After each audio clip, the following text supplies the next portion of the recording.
and Kansas, huh? Yeah. That was my prediction. Remember, my Final Four was Memphis, Kentucky, Kansas, and Louisville. That would have been outstanding. The true best rival for the U of M, I think most people think, if there was one team in basketball you wanted to beat, Louisville. You would say Louisville. I don't think there's any question about that. And then Kansas, of course, the blue blood that Yo won from 2008. And who was the fourth one? Kentucky. Oh, well, all I got to say is Cal. That's all it takes. That's all it takes, isn't it? You know what? If I asked Tiger fans, who would they rather beat? Louisville or Calipari? What do you think they'd say? Well, let's ask them right now. You can fill that text line up with that today at 67129. First Bank would appreciate that, and we appreciate First Bank, our sponsor of the phone line and of the text line. But no Final Four this weekend. ESPN online, and a lot of people are doing a lot of brackets and a lot of things. I understand why, because we have plenty of time, and they're trying to have fun and be creative, and they've had their bracket for their best player of all time, and you vote online for it. We're going to discuss some of that at 4:30. There's no right or wrong in any of that. I'm not going to tell you, that you're wrong about it, but I am going to come with some facts about being the greatest college basketball player ever, as Michael Jordan and Larry Bird are now in the finals against each other. And Dave, we just had the anniversary of Larry Bird against Magic Johnson from 41 years ago in 1979 that so many people talk about launching the modern version of college basketball that we all enjoy. It is still the number one rated college basketball viewership of all time. It was a blowout number in 1979 for NBC back then, but it ended up not being a very good game as Michigan State won pretty easily. I watched Saturday the 30 for 30 on Magic and Bird, and it was great. I'd watched it before, but I watched it again on Saturday. As we're catching up on a lot of things. I wish ESPN would run that Sports Century documentary that they ran around the end of the 20th century that Chris Fowler hosted. I always really enjoyed a lot of those. They probably will get to that, my friend. The word came out yesterday from President Trump that this quarantining, this stay at home, safer that way, that is voluntary. Now that goes all the way through April 30th. So we're not going to have sports for a while, and they will probably get to all of that. It's interesting. I don't know all that goes into what would make the greatest college basketball player of all time. I fortunately got to see Larry Bird a couple of times in person when he came to the SIU arena. He was the greatest passing college player I ever saw. I always thought he had eyes in the back of his head. He was pretty darn impressive in so many different ways, shooting and certainly passing the ball. And, one of the arguments, if I were going to try to push for Bird to be the winner, would be how many times has Indiana State prior or since ever been anywhere near a national power? And the answer to that is never. Yeah, never. Yeah, that's a goose egg. You're right about his passing ability. You can make the argument that Michael Jordan, and I know you will, is not the greatest North Carolina player, nor is he the greatest ACC player, let alone the greatest college basketball player of all time. I think if we look at his pro career, I think you could clearly make the argument he's the greatest player of all time. Mm-hmm. But I don't know about college. Yeah, and we will do that at 4:30. We'll also talk the Olympics at 4:30 with the move from dates now official, just a day apart from what it would have been this year to next year. And they're still going to call it next year the 2020 Tokyo Games. Well, you know why? Because they branded it all so closely to 2020. And the next one we have for summer will be 2024. So I have no problem. None. I guess if we're going to be more accurate, you would say 2020, 2021 Olympic Games. So you can put them both in there because then you are totally accurate as to what occurred, why it was branded 2020, and why it is here now in 2021. Hopefully, it will be in 2021. I'm with you on that. At 3:30, we'll visit with Greg Akers from the Memphis Business Journal. At 4 o'clock, our weekly Monday visit at 4 o'clock with David Cobb from CBS Sports. And at 5 o'clock, we'll have John Varlas, the outstanding preps reporter and great journalist from the Daily Memphian. We'll wrap up this day at 5:45 or so, 5:50 or so, with Taco Bell Crunch Time. From the weekend, we had the big news yesterday from the president on extending to April 30th, which that tells you for sure, Dave, it stretches it out a long way. We may have to have baseball and basketball both go back to full bore training camp if we even have any more play in 2020. A lot of NBA conversation now centered around trying to get all the teams, or maybe the playoff teams, to areas that aren't as impacted and kind of have them clustered, somewhat confined, somewhat quarantined in a very safe cocoon for them and for everybody that they would deal with fanless games, to try to have some semblance of normality, some semblance of finishing this season. I'm afraid, and tonight would have been a Grizzlies road game in Toronto after hosting Toronto on Saturday as scheduled. They would have hosted Marc Gasol on Saturday, and they would be in Toronto tonight. Regardless, I think we've seen our last game at FedEx Forum for the 2019-2020 version of NBA, and maybe we'll see them again come fall of 2020. But even the Grizzlies in the playoffs, it doesn't feel like any of it would be at FedEx Forum or in the opponent's arena. I think it'll be somewhere off-site. Along your lines of reasoning, and I certainly don't disagree with that. And we mentioned, I think, with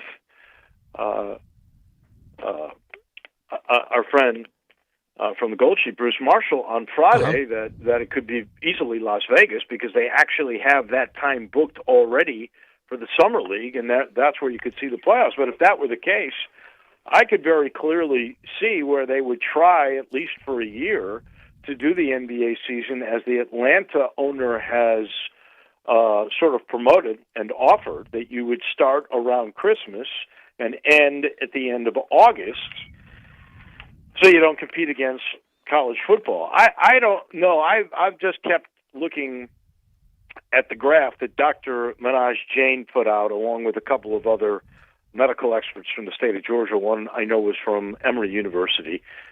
And it doesn't matter which way this thing spikes. In their graphs, they do different scenarios, and of course, the different scenarios might mean different amounts of people who get cases or different amounts of people who might die from the COVID-19. But in all of the cases that they do, all of the graphs tend to come back to normalcy in September. So if we're talking about we're not really going to be back to normalcy until September, I go back to college football, which says to me we get a season in, but we may not get a full season in. And if we could get this down where you just played 9 games and you decided, like other conferences do, play 9, or you add 1 if you're a conference that plays only 8, like the SEC and the American, if you went to 9, then you would only lose 3 games and they would not affect your league total. And the more I think about that, the more I'm beginning to believe that might be the likely scenario. I'm still holding out for July 1st, but now we know you can't have a meeting outside of anywhere until April 30th now. So really, we're into May. Yeah, and the news today, far and wide, of a formal announcement from Wimbledon that they will cancel. Wimbledon was scheduled for June 29th through July 12th. So if you're scared of something up to July 12th, well, that's really getting closer and closer to college football season. It's really getting very close to the British Open, because it's set for the next weekend, July 16th through the 19th this year. So everything, again, just being canceled or rescheduled or postponed, or a lot of questions about everything. Dave, well, you mentioned the graphs and not working out until maybe September. College football even talking about everything's being talked about, but even the potential of a limited schedule and very, very limited crowds, maybe like at the larger stadiums, only a lower bowl open that it normally would seat, just for example, 40,000 in a lower bowl, only allow 20,000 in and spread out with no tailgating, no anything, pregame like that, and plenty of room. But it's going to be the ultimate work in progress. Now, today, Reese Davis from College Game Day and ESPN, his comments were a little different from Kirk Herbstreit's that just really scared everyone on Friday. He said it was he said he thought it was a little early to have that matter of fact of an opinion that Kirk Herbstreit shared with the world on Friday. Look, he got asked a question, he gave his opinion. Right. And if that's his opinion, it's a fairly knowledgeable one, and I don't think it's exactly on the money, but I'm not sure that we will actually exactly start in August with football games. I can tell you that.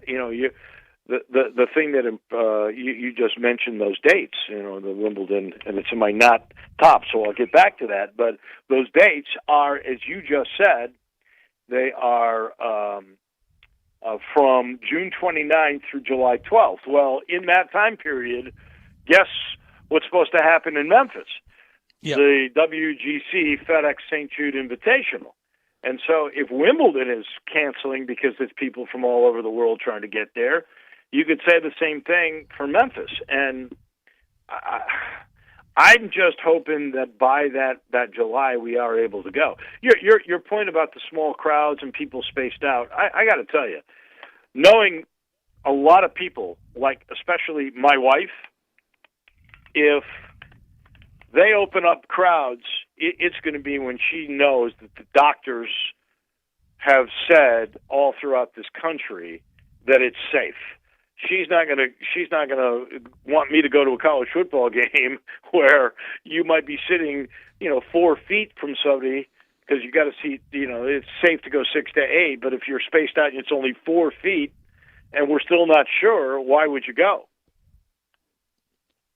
I'm with her. I'm going to go when the experts and the leading authorities on infectious disease, the Centers for Disease Control, Johns Hopkins, the New England Journal of Medicine, when those people say it's time to reassemble in the crowd, that's when I'm going to reassemble. But even then, as I said early on in this, if you were afraid of something, or you thought you might catch something, you thought you might be a carrier, then you don't need to go. You need to do with what you're comfortable with. But I'm going to wait to the leading authorities and governmental authorities tell me whether I can or can't go. And my point is this, why would we try that? Why wouldn't we wait? If you want to do it in front of nobody and make it a television sport, okay. I might see that because, let's face it, these schools are going to be very, very much in need of revenue. They've all lost about $1 billion or more from the loss of the NCAA basketball tournament. And so these schools are going to be hungry for some revenue streams coming in. But I don't know that I'm opening up a football stadium until they say everybody can come. Mm-hmm. And I sure don't want to go to any closed confines like a basketball arena or anything like that before we get a little more clearance. But that's all to be determined in the days and weeks ahead. This hour of our show brought to you every day by Lexus of Memphis, 2600 Ridgeway, and online at lexusofmemphis.com. Call them at 901-362-8833. Lexus of Memphis, offering the Golden Opportunity Sales Event. Great offers on all 2020 models and always on special lease options. If you've ever thought I'd look great in a Lexus, well, you will. And Lexus of Memphis thinks you would look great in one of their beautiful cars as well. Driving luxury and confidence, knowing that every new Lexus comes with complimentary first and second maintenance services. Stop by today at Lexus of Memphis, 2600 Ridgeway, and put yourself in the driver's seat of an all-new 2020 flagship LS500, and you'll be looking and driving great. Lexus of Memphis, with the highest standards in the industry. When you purchase a Lexus, you get top-of-the-line engineering and design, and that makes for the luxury driving experience. Online at lexusofmemphis.com, 901-362-8833. Experience amazing at Lexus of Memphis. Top story of the day. Well, for me, it just came over about 4 or 5 minutes before we got on the air today. The governor of the state of Tennessee, Bill Lee, has said now he will close non-essential businesses throughout the entire state. He will model the way Memphis and Nashville have already done so, duplicate their efforts. He's going to call it Safer at Home.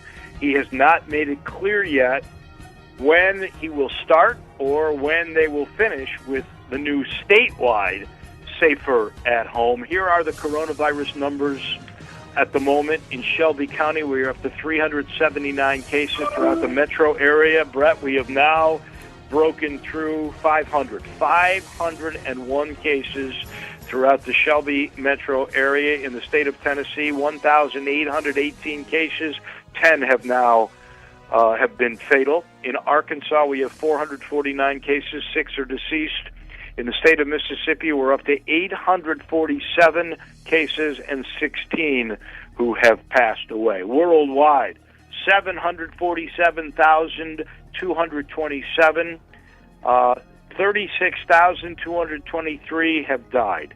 In the United States, 143,724. 2,619 are deceased. We now have 192 of 195 countries that have had contact with COVID-19, so there's only 3 countries left without any of the illness.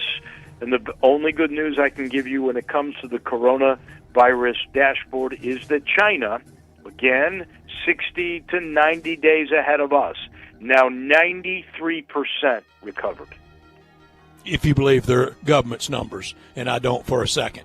In the United States, the fatality rate is 1.85%. That's 9 deaths per 1 million in population. You compare that to in Italy, it's 192 deaths per 1 million in population and about 11.4 fatality rate. In the United States, the recovered rate is 4%.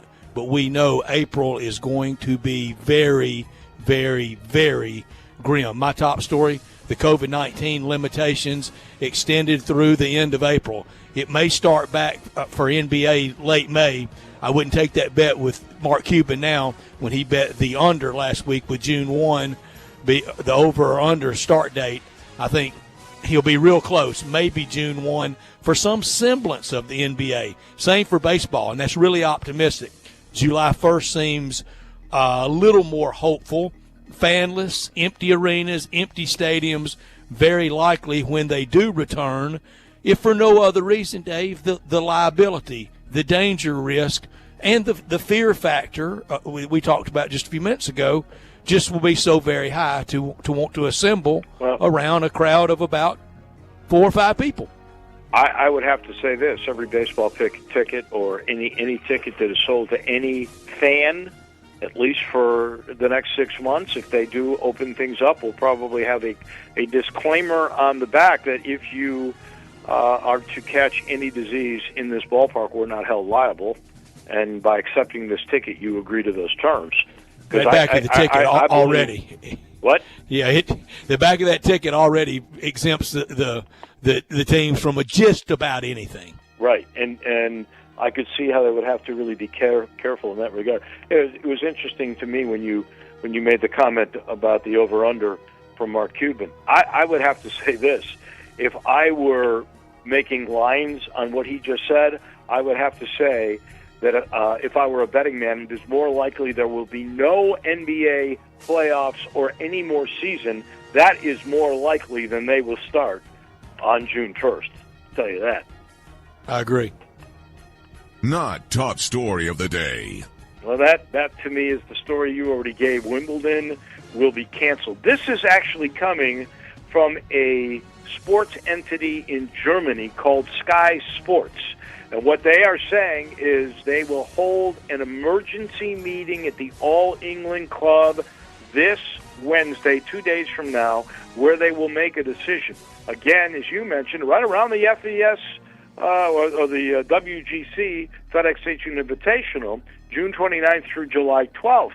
The thing that really makes me wonder about this at all is the words from Sky Sports Germany were, this is not postponed, this is canceled. And if that is the case, Brett, this is the first of the major sports that is totally canceled. The Olympics were postponed until the next year. We saw the French Open move to fall. We saw the Kentucky Derby move to fall. This would be the first entity they're just saying, you know what? Yeah. We're not playing it. We're done. Yeah, and you're right. And the Masters even postponed, not canceled. That's right. This would be the biggest. Formally, 2020 will be a void year. Would that not be amazing? And you know, we went with the discussion on Friday about what athletes would be hurt the most. Obviously, older athletes. You mentioned the 3-year-olds for the Kentucky Derby, which was great. But the older athletes, like LeBron, hoping to still get more rings in his career. This is a year he could lose, and you can't get that back. How about Serena, who is we mentioned up Serena. there We mentioned with Feds. motherhood? I mean, she's not won a title since she left for becoming a mother, and now she's been in 2 or 3 finals and not been able to break through. To have missed a couple, we know the French has been postponed, and this now that would be 2. One of them's already gone, the Australian this year. She'd be down to one last chance at the U.S. Open for this year. Wow. Dave, I came up with 2 St. Louis Cardinals that missing this year could portend the end for them. Yadier Molina and Adam Wainwright. Oh, yeah, you're right on the money with both those. Because not much left, even with a good year this year. My not top story, whenever, wherever, however sports returns, I know a lot will change with the ballpark, arena, stadium experience. And one of the things you can say goodbye to at the ballpark, arena, and the stadium, it's gone forever. It will be one of the biggest victims of COVID-19, and whenever we return to sports, the kiss cam is dead.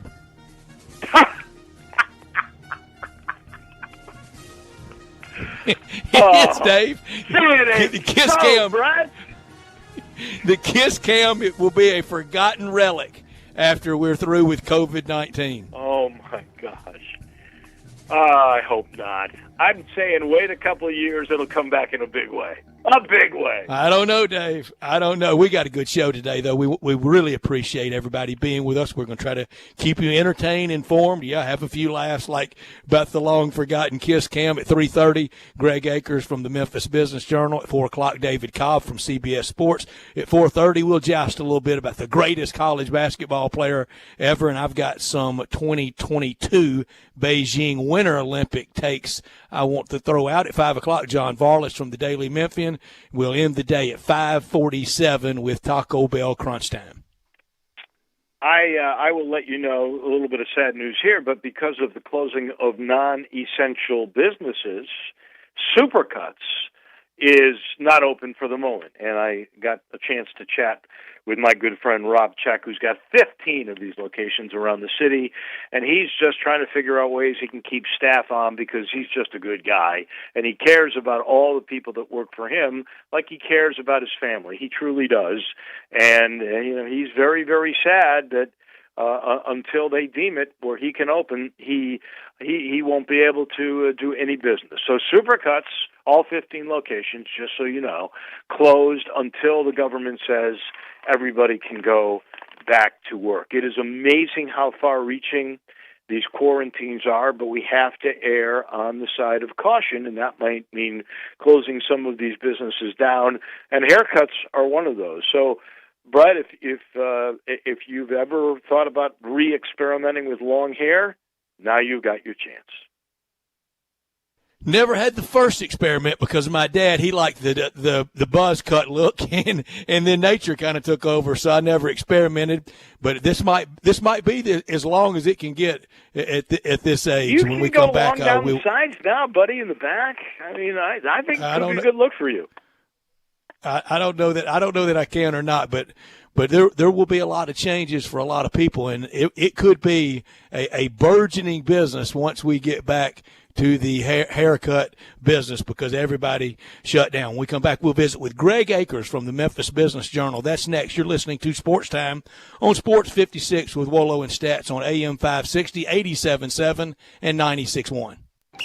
Spend your lunch with Greg Gaston and Eli Savoy on Sports 56 middays, delivered by FedEx. Weekdays from 10 to 1 on Sports 56, 96.1, and 87.7. So this time of the year, Humdingers is the place to go for Lent. We offer salmon, tilapia, swahi, rainbow trout, mahi, crab cakes, ahi tuna, anything you need, including our shrimp and grits. You can get any of those with our fish toppings, and you can also get them blackened with pineapple salsa, piri-piri mushroom, black bean corn salsa. Humdingers is also in the wedding business. We are doing catering for weddings, any social events, any corporate events. You can dial our hotline at 901-260-8292.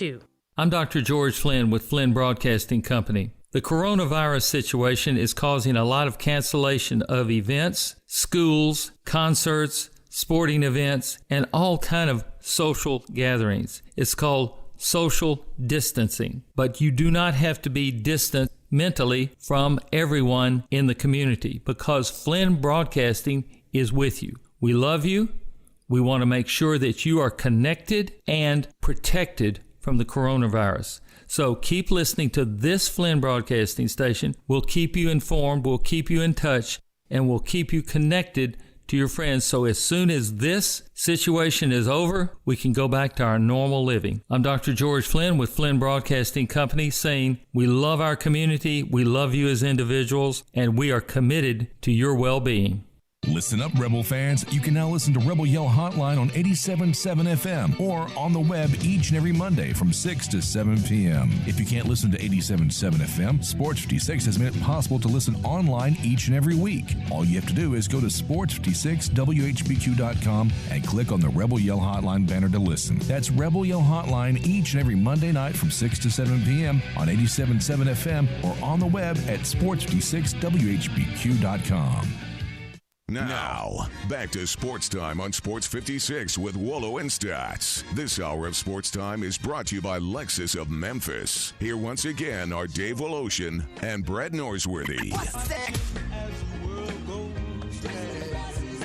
It was supposed to be the Grizzlies on the road tonight in Toronto after having played Toronto on Saturday night at FedEx Forum. Boy, the weather got bad Saturday night, right in prime time of that. And with that, I want to all our friends in the listening area, for sure in Jonesboro, we have been in constant thought for you on Saturday. Without the lockdown we are under because of COVID-19, all those businesses in that mall in Jonesboro, the mall at Turtle Creek, probably would have been bustling on a spring afternoon, and it would have been maybe a lot more serious accidents and injuries from that. No fatalities from that. I don't know how, but we would have been at FedEx Forum Saturday night. Probably had to have been in a semi-lockdown there. Greg Akers from the Memphis Business Journal. He joins us now. You can follow Greg on Twitter at MBJ Akers. He's editor-in-chief at the Memphis Business Journal. He joins us now. And Greg, good Monday afternoon to you. And I'm sorry we have to bring you in and you join us in such tumultuous and perilous times, but that is where we are as a community, as a country, heck, Greg, as a world. It touches everyone. Indeed, it really does. I appreciate y'all having me on here, and hope you gentlemen are staying as safe and healthy as possible. So far, we've been very, very fortunate. How as this thing spikes, how many more businesses, Greg, in the Memphis area do you think will end up being affected? How much higher will unemployment get for us in this area? We know the hospitality industry has been hit and hit incredibly hard. How much more is still to come? Well, I think it's probably true, or if it's not true yet, it will be true that every business will be affected by this. And kind of a thought exercise that I try to do sometimes is, so you mentioned hospitality, restaurants. Of course, they're losing their clientele right now, with some, much smaller exceptions like curbside pickup and things. So obviously those restaurant owners, those hotel owners are are hurt by this. But I try to think of who do they work with who no longer will have their business because they're not making money and placing orders. So who are their vendors? And you probably have an army of kind of service industry types of businesses. Pest control and and suppliers of food who aren't actually restaurants themselves. So you can go down and see who all, or kind of think about who all is being impacted by this, who's not having any income coming in, because those are usually very small businesses, just sole proprietors or, fewer than 100 employees. And then you can go up and you can say, well, if a restaurant isn't making any money, then they can't pay their rent. And so if they don't own their building, then they're paying that to a landlord. So that landlord's not getting money. They're not paying their employees, potentially. And then they can't pay the mortgage on the building to their bank. And then it just goes up from there. So it does have a way to go vertical, both up and down. And then, it's as unfun as it is to cook at home every night. It's way worse for people who are actually directly impacted in this instance by the restaurant industry not operating the way it normally does. And Greg, you talk about the trickle down effect, or the damage just down the line to so many people. And kind of in the open when we brought you on, it is just affecting everywhere you touch and everywhere you can think of. And I know a lot of the restaurants are trying to supplement, augment, mitigate the disaster with takeout, but that's very difficult for them, and that's after paring down staffs to really just a working few. That's right. And of course, this whole time we've been talking about people who actually own companies, but you're right.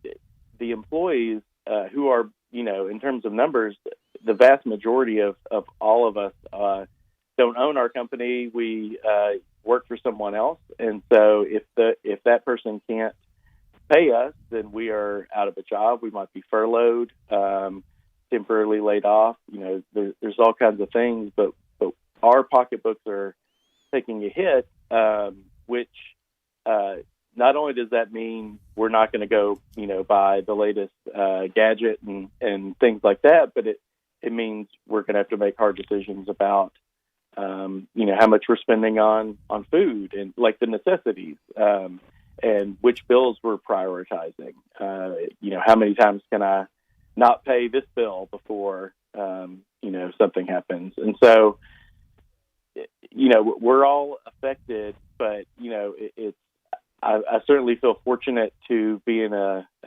situation where I know how fortunate I am that I do still have a job. And so I've kind of seen my job right now is to shine a light on how much people are hurting, so that everyone can kind of be aware of it and know that, we really aren't suffering in silos. It is impacting all of us, and as much as we can think, kind of more broadly about each other and ways we can help each other, and not just isolate at home and think that this is only affecting me. I think that at least helps a mindset. I don't know how that actually helps pay anyone else's bills, but hopefully some of the programs, the small business loans and things like that will kind of kick into gear and provide some relief for people. I want to ask you about that. We're talking with Greg Akers from the Memphis Business Journal. And Greg, you mentioned those small business loans. If you would clarify, because I think this could affect a lot of people, from the restaurant business to people that are in the business of publications. If you are in a small business and you're a small business owner, I think I want to say it's 500 employees or less, which is a fair amount. If you were to keep your employees employed and you need, because you're not getting the business you once had, a government loan through this stimulus package, you could get that loan, I think it's up to 4 months, where they will pay your employees. And then if you are able to retain your employees after we return to normalcy, 4 months down the road, I think was the limitation that was put on that stimulus package, then the loan that you took from the government is forgiven. In essence, the government will pay you to keep your employees employed. Is that That's fair? Right. And are people, are small businesses going to start to do that? So people who at the moment, say, are working half-time or are not working at all could get back to work on a full-time basis. Mm-hmm. That is certainly the hope with that program. Of course, it just passed, and I think it's called the Paycheck Protection Program, $350 billion nationwide just for these small business loans. So you're right that if those who are applying, if they will guarantee that they won't lay off employees, that they will continue to, pay sick leave, all the benefits, and things like that, that they will get this assistance through this loan, which is really, really great. And like you said, it's 500 or fewer employees. But there are some businesses that they might even be larger than that, but if they're in certain industries, they also can tap into this. Like veteran-owned organizations, nonprofits, restaurants, and hotels, they're all eligible for this. And so if they do lay off, I think there is some kind of percentage decrease, depending on how many layoffs they end up doing. But the principle of the loan is forgiven for payroll expenses and interest to pay for mortgages and rent and leases and utilities, all that stuff. That money, they're hoping, gets put into the system, and then people will make those payments to other parties, to their landlord and everyone, so that keeps money flowing. And then hopefully, then their landlord can continue to employ people, though they probably don't have that many employees either, so they might be eligible for this as well. But if it works, it is so needed, and I really do hope it works. My reading of the situation is that, this was, I think, maybe the second stimulus or kind of coronavirus-related legislation that's passed so far, but it's not going to be long before there's going to be another one, because the situation really is going to continue probably for a while, for perhaps months, perhaps longer, depending on just how this plays out. And what they've done so far is really, really good, but there's going to need to be more. Greg, this story has so many different layers, and again, the international, the universal aspect to it. It's the biggest story of all of our lifetimes to cover, to live through, to be around. It will be studied and written about for ages, and university and think tanks and foundations. It will touch on everything. It'll touch on the psychological point. It'll touch on the business front, the sports front, relationship front, social front. And I was talking with you earlier today about some story ideas. I'm very concerned. One aspect of it, what it's going to do to charities. Mm-hmm. Yeah. Oh, I agree with you. Of course, as people don't have as much money, they don't have as much money to have discretionary spending to give to causes that they care about as much as they would like to even. So I think on a just an individual donor level, there will certainly be an impact. You can just I think kind of common sense tells you that there will be less giving across the board. But looking at the bigger picture, with the stock market the way it is, especially after last week when it was really, really down, that wiped out literal fortunes of money in this city. We could probably name them, but some executives in this city, longtime philanthropists, who have a lot of their money on paper in in stock options, and so you will, that they're largely funding, giving vast sums of money to certain charities, and also to like organizations like the Community Foundation that can give to others as well. And so when they don't have nearly as much money to kind of give out, then that plays a kind of a more outsized role than 100 people not able to give $1.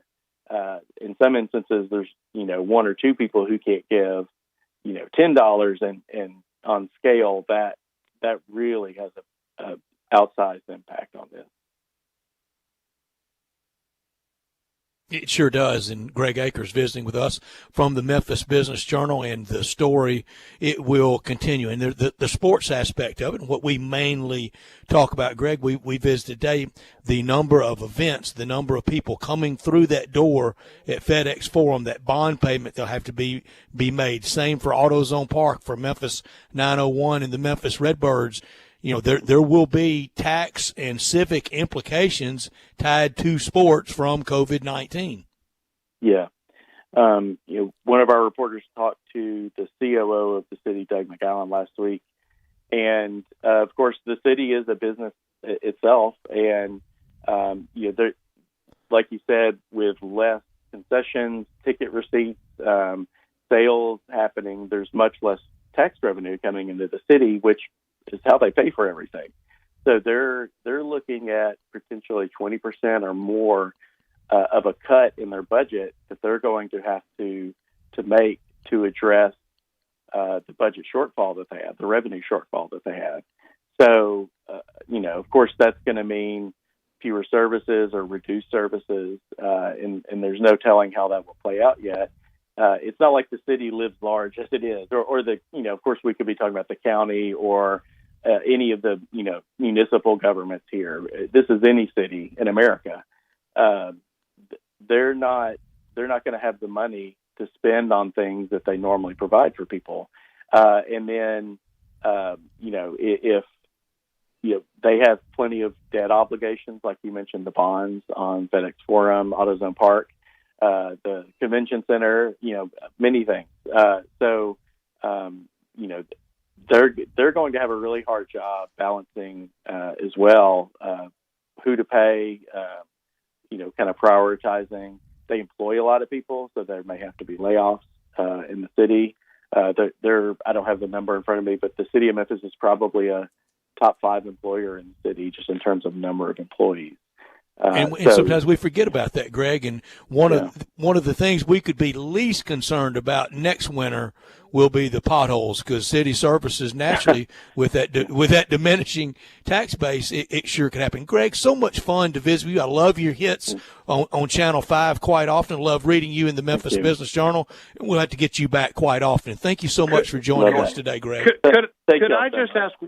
Could I get one last question in, Greg? Because I think this is scary in its own right. But in the end, will there be a major business that we will lose, like Uber or an airline or something of that nature that's involved in either travel or hospitality? Because that seems to be the hardest hit parts of our economy. Do you think we'll lose a major business? I wouldn't hazard a guess about which ones, but I would say almost certainly. If you look at, the 2008 Great Recession, we lost some household name financial institutions that you would think, well, there's always going to be a Lehman Brothers because there's always been one, and they're gone now. And they were, and there were many others that were just absorbed by some of the larger ones that did survive. And I think you're right about the transportation industry.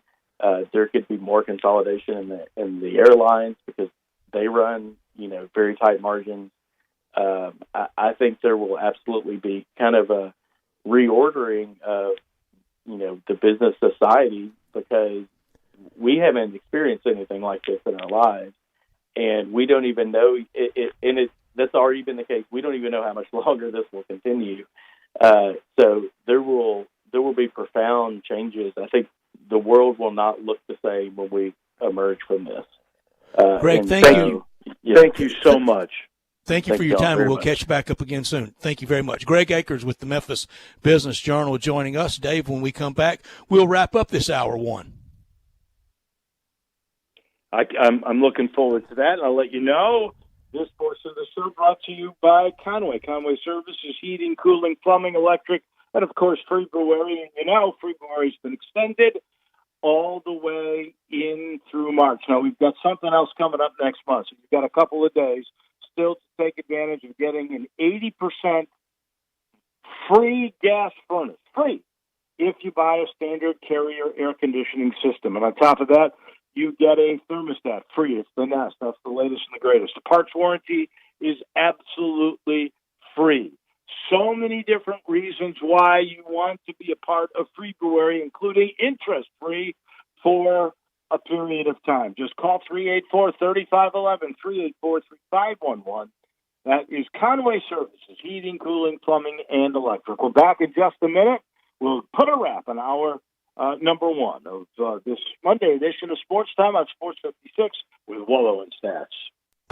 Want to get your voice heard? Hit us up on the First Bank phone line or First Bank text line.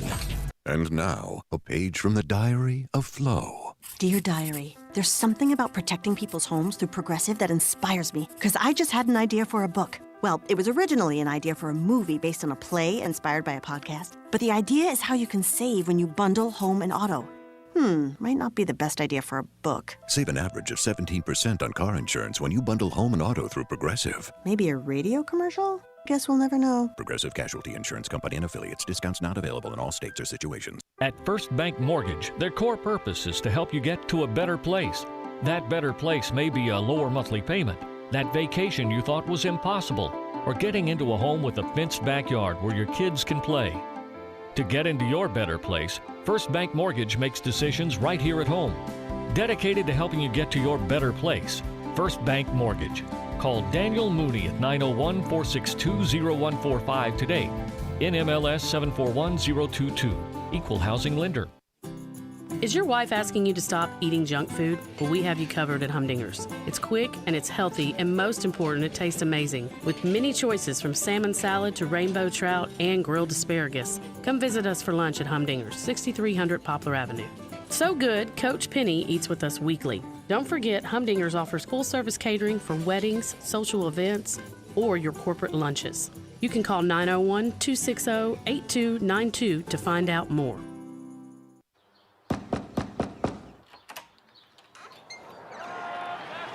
Bases loaded here at the top of the ninth. And the pitch. And it's out of here! We deliver baseball caps, mitts, and everything you need to get ready for the game. But what you really get when FedEx knocks on your door is so much more. FedEx Delivery. Game day spirit. What we deliver by delivering. Now, back to Sports Time on Sports 56 with Wolo and Stats. This hour of Sports Time is brought to you by Lexus of Memphis. Here once again are Dave Woloshin and Brett Noseworthy. Closing out hour number one on this Monday afternoon. You're listening to Sports Time with Wolo and Stats. We appreciate you very much. 67129 at the First Bank text line. Louisville always wins out on anything on rivalry, Dave. We know that. But if you'd like to weigh in at the text line on who would you like to see the Tigers beat the most, is it Kansas for revenge in 2008, or is it mighty U of L, or is it sometimes maybe in the future running in to John Calipari? You know, Dave, around college basketball, the transfer market and the coaching, hiring, and firing, it's been a little bit frozen. Well, it has, and you know what? Our friend and colleague who's coming up here in a few minutes, he predicted that it would be very slow. What did he say? The over/under was like 4, and we really haven't had very many moves whatsoever. And you know, some of that is done about this time when everybody goes to the Final Four and they all get together in lobbies and at the arenas, and they talk about looking for jobs and things of that nature. I don't know how that will affect movement. You know, there weren't guys that might have lost in postseason that might have ticked off their AD or president or anything of that nature because they were robbed that chance. You know, that could have been the reason why Shaka Smart was retained at Texas. Had he lost early in the Big 12 and gone to the NIT instead of the NCAA tournament, he might not be around. Without that loss, without that miss out, he's got his job back. 2 years left on that deal. It's big money, and we lump Texas into never having to worry about money.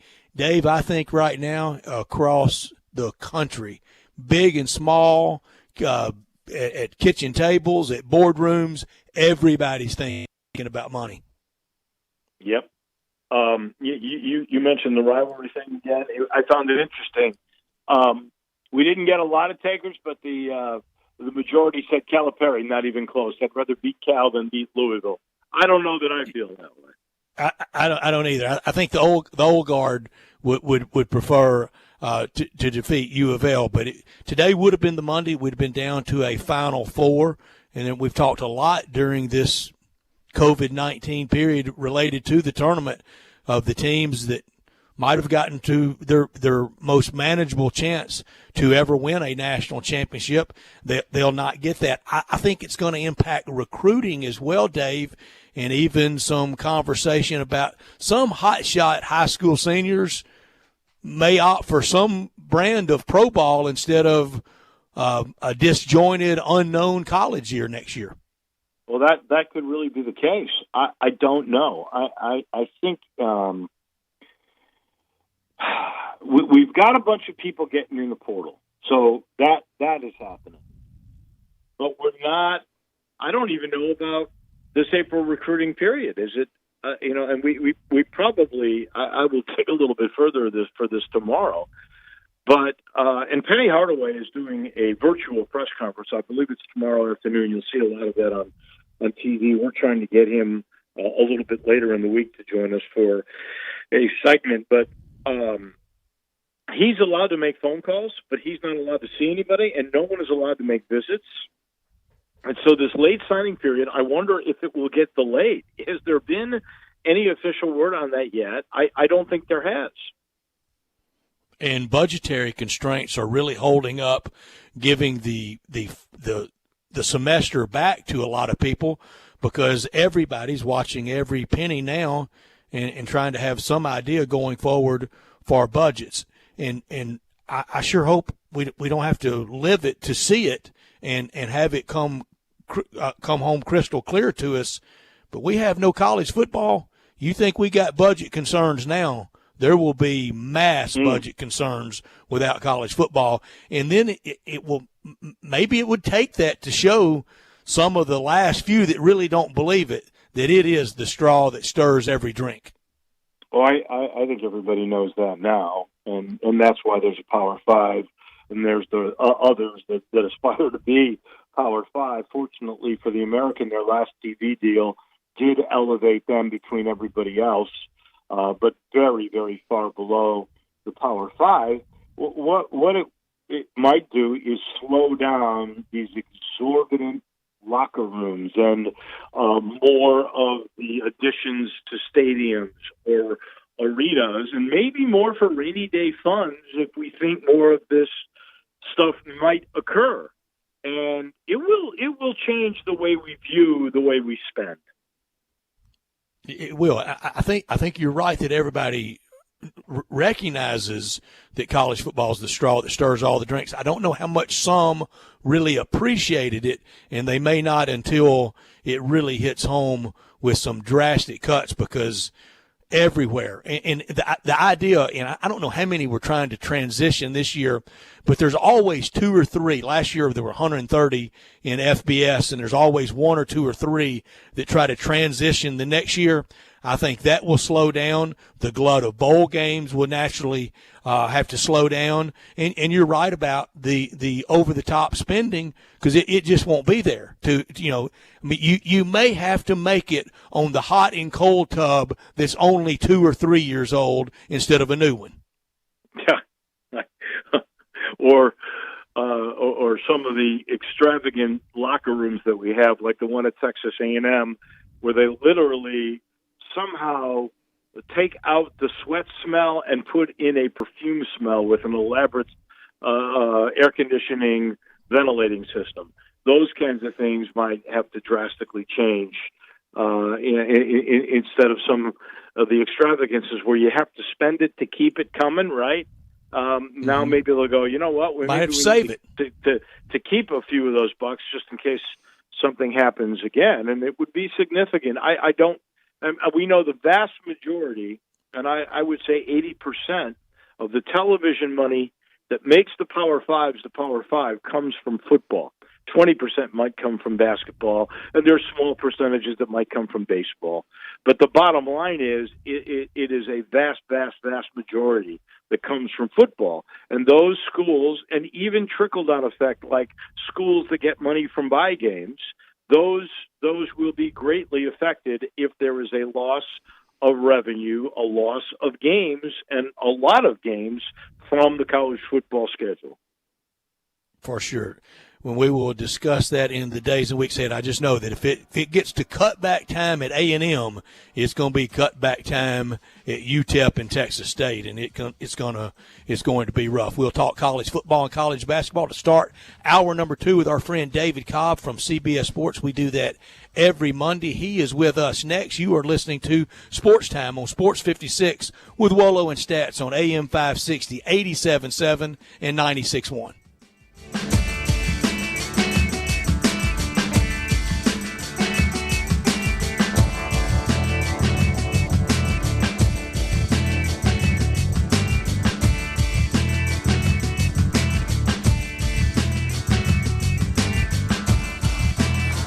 At Jason's Deli, you can stuff yourself full of great deli food that's healthy, fresh, and best of all, it's not expensive. Jason's Deli is all about choice. Whether you're looking for a gluten-free menu, vegetarian sandwiches, healthy kids' meals, or if you'd like to invent your sandwich via the build-your-own selections, Jason's Deli has you covered. And they only use fresh, wholesome ingredients. Choose from the club and specialty sandwiches, paninis, wraps, soups, salads, pastas, and much more.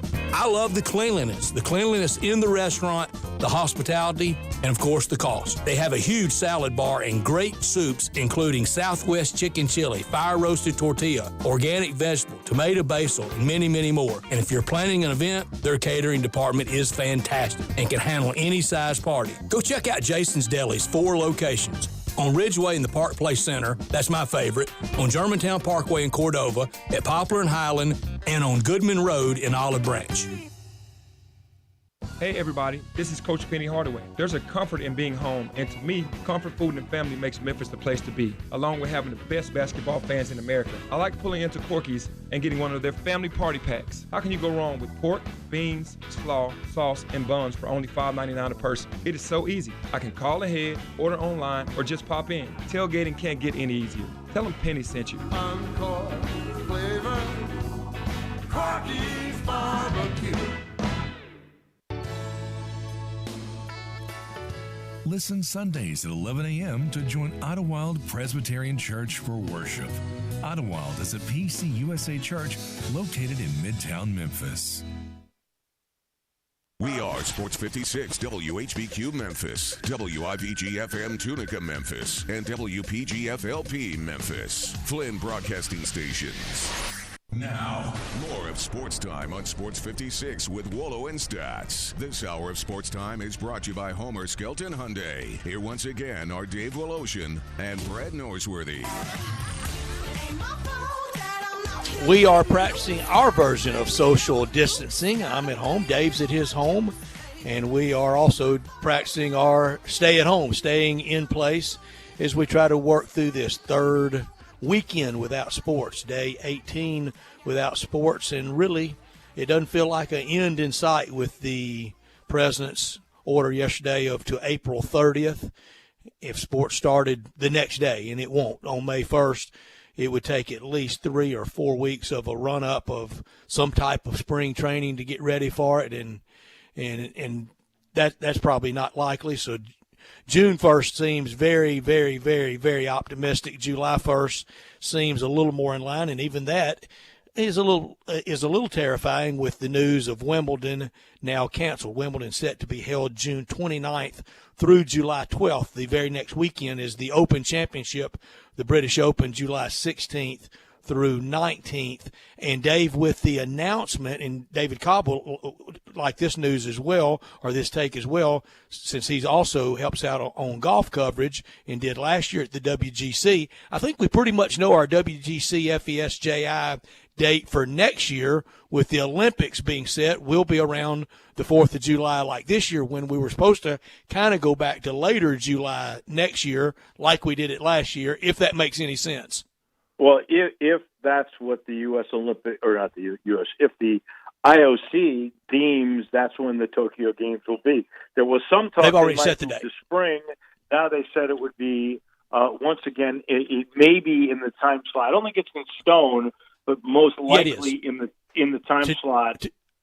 Today in stone. So they got dates? They got the dates?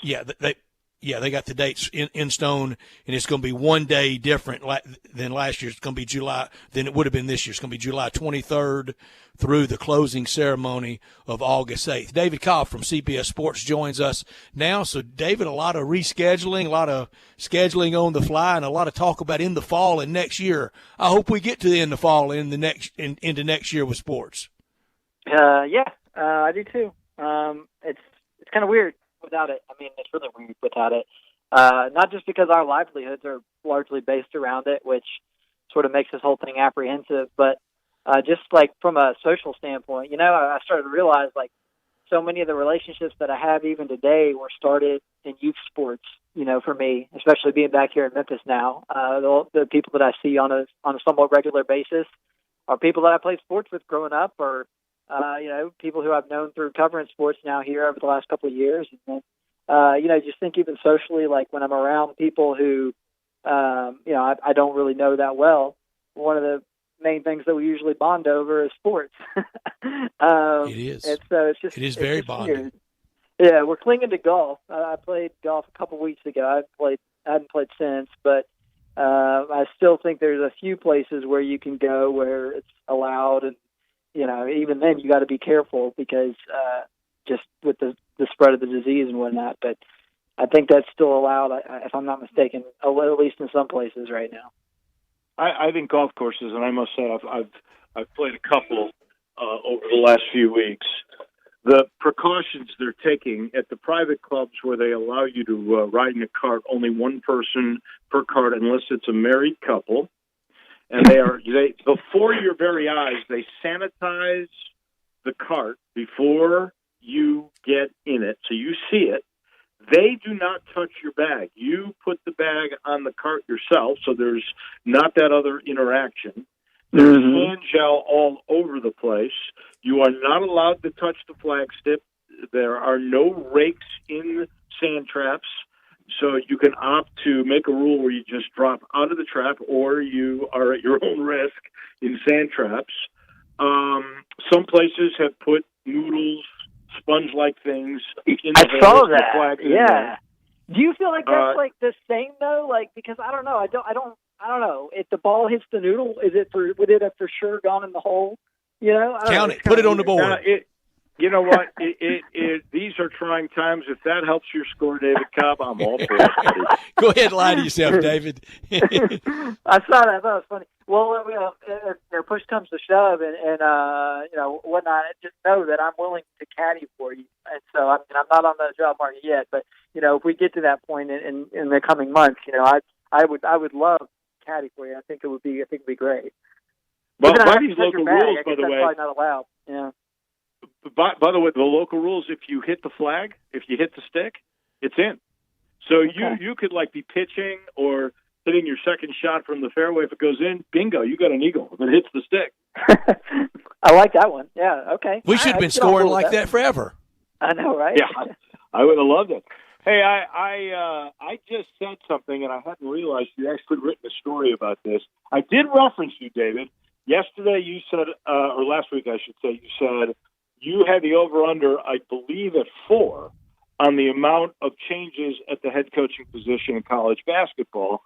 And you wrote a story about how Shaka Smart is going to return as the Longhorns coach. And I just speculated, and I just saw that you'd written this story. I just speculated that, had he lost early in the Big 12 conference tournament, he might not have made the NCAA tournament. They might have made the NIT. They were in some NIT bracketologies. It might benefit Shaka Smart that there was no true test for him. Not having tournaments might have helped keep this job for him. Is that fair? That is a very good point. The season could not have been canceled a day too soon for him. And I don't think there's any guarantee that if they lose to Texas Tech in the Big 12 tournament quarterfinals that it gets dismissed.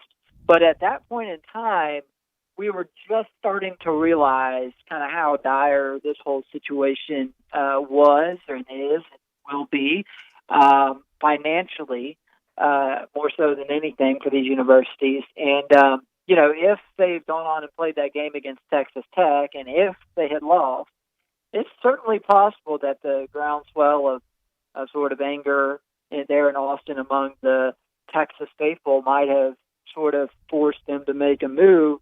And, of course, that game never happened. And so I think that benefited Shaka Smart. Now, I mean, if you look around the country and you see what other schools have done, there's still a good chance that even if they do lose that game, maybe he does end up coming back just because of the economic circumstances of it. But maybe they would have been quicker to pull the trigger if they had lost that game to Tech, because that was shaping up to be the biggest game of the conference tournament week. Because that was really, I think, a bubble battle. I mean, our guy, Jerry Palm, had them both on the bubble. Texas Tech coming off a Final Four appearance, Shaka Smart needing a win to really kind of solidify Texas's tournament hopes and his own job. And I hate we didn't get to see it, but maybe for Shaka, it was a blessing that it might have been a blessing that game didn't happen. And for Shaka Smart, he kind of was saved by that. But here's two names that may have been penalized by it. Everybody kind of had John Beilein coming back into college basketball somewhere with the coaching musical chairs. Yeah. Most people thought with anything resembling, heck, a decent run, 1 win, 2 wins for sure, Steve Forbes at East Tennessee State would get the big leg up. And then there's always kind of the Stan Heath model. Somebody like Stan Heath in the year he goes to the Elite Eight at Kent State, out of nowhere he gets hired. People were deprived of that this year, kind of for the miracle run guy, and a guy that felt like he was on his way out and had Tiger implications potentially was Jim Larinaga at Miami. Mm-hmm. Yeah, absolutely. And then locally, I don't know if this changed over the last couple of months because maybe the Tiger season didn't go exactly the way that some people thought it would. But, Mike Miller was a name that was brought up even last year after the Miami. season. Yeah. Right. Well, he was the one. He's the beneficiary of Larinaga not leaving. Exactly. Okay. So, I mean, that's a good point. And that's exactly the point I was making.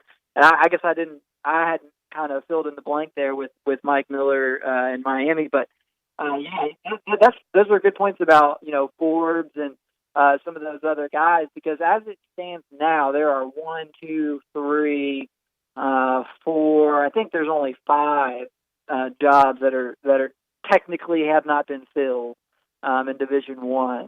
If it's not 5, it's no more than 6 or 7. And so, and most of those are pretty low major jobs. None of them are really all that attractive in any way. So, I mean, it's curtailed the ambitions, I'm sure, of many, but also protected several as well, because since we've talked last week, and Shaka Smart was given that vote of confidence, there's been no power schools that have made a move. And in fact, I thought it was interesting, Western Michigan, which, again, would never normally follow or write about Western Michigan coaching search. I saw him in person this year in Oxford.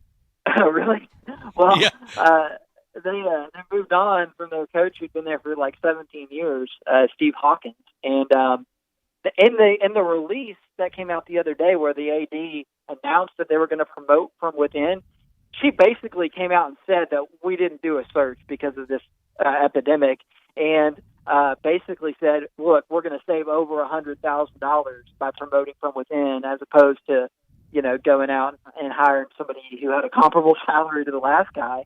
So that's pretty wild just to see that outright acknowledgement from an athletic department. It sort of illustrates how uncertain the economic times are, especially for, the lower and mid-major schools.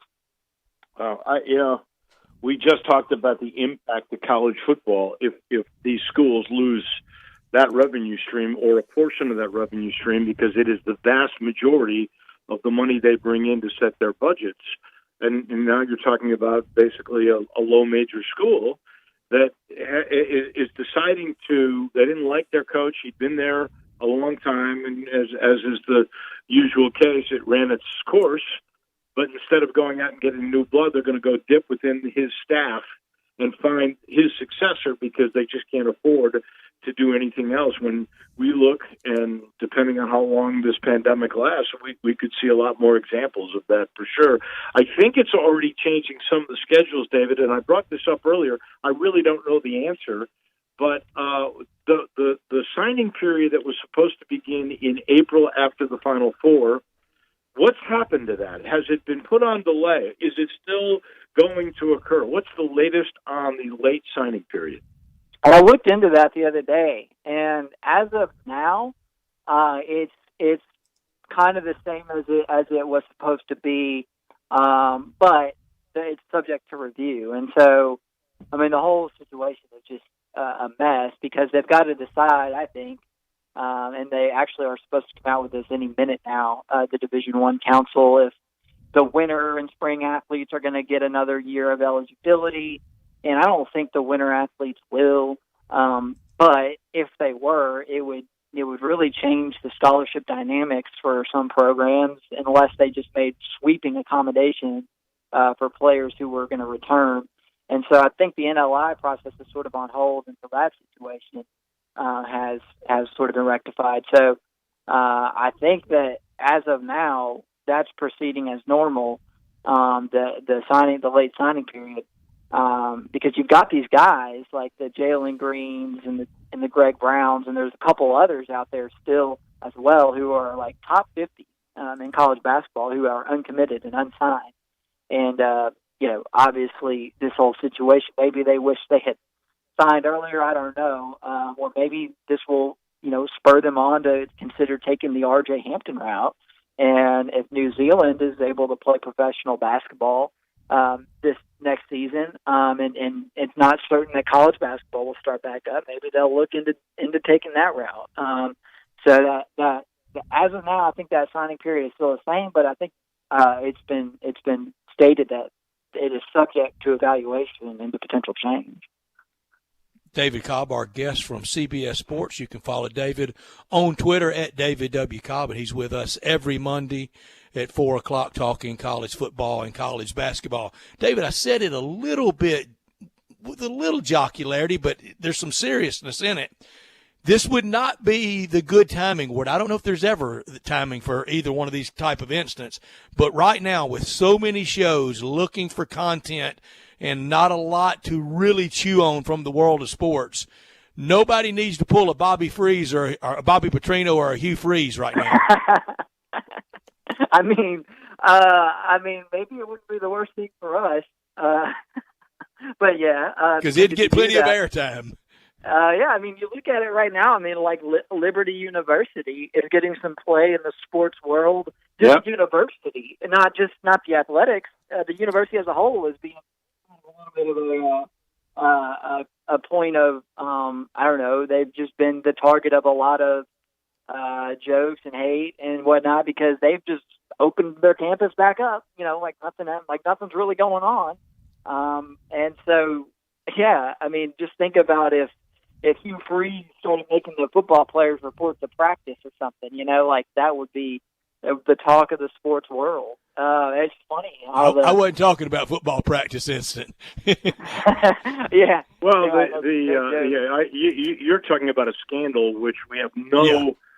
We have a 24-hour cycle with nothing to fill, so that would be filling 24 hours on a regular basis if you were the target. The Liberty story is pretty interesting, and and the reason for the ridicule on social media is they did open up their campus back when nobody else is doing that.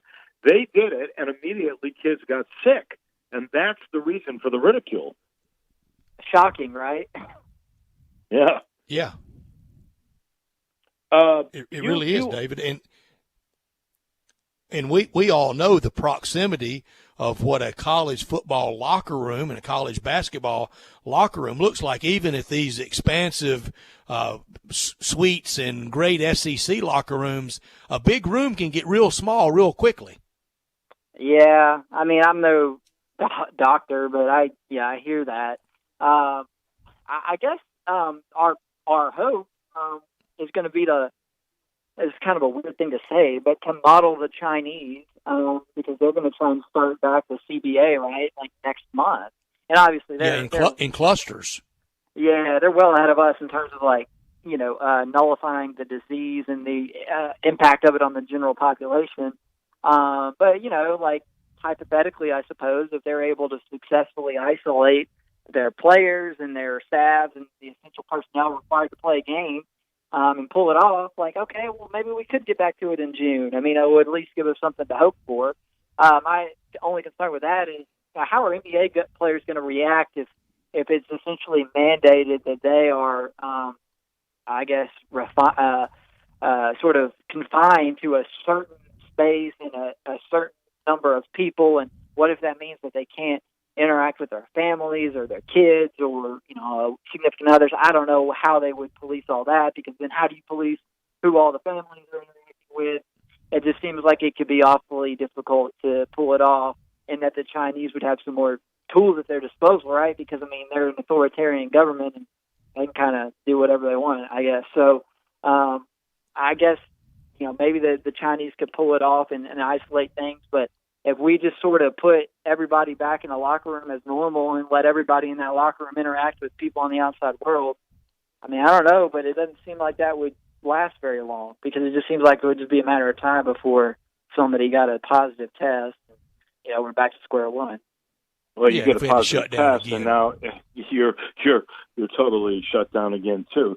So many ramifications. You wrote a story, I know, about the Kentucky freshman wing who entered the transfer portal, but it seems to me, other than Wichita State, where what is it, 6 scholarship players and a 7th player, maybe seven. That's wild. They have all left Greg Marshall, but for the most part, it's been sort of slow in the transfer portal, hasn't it?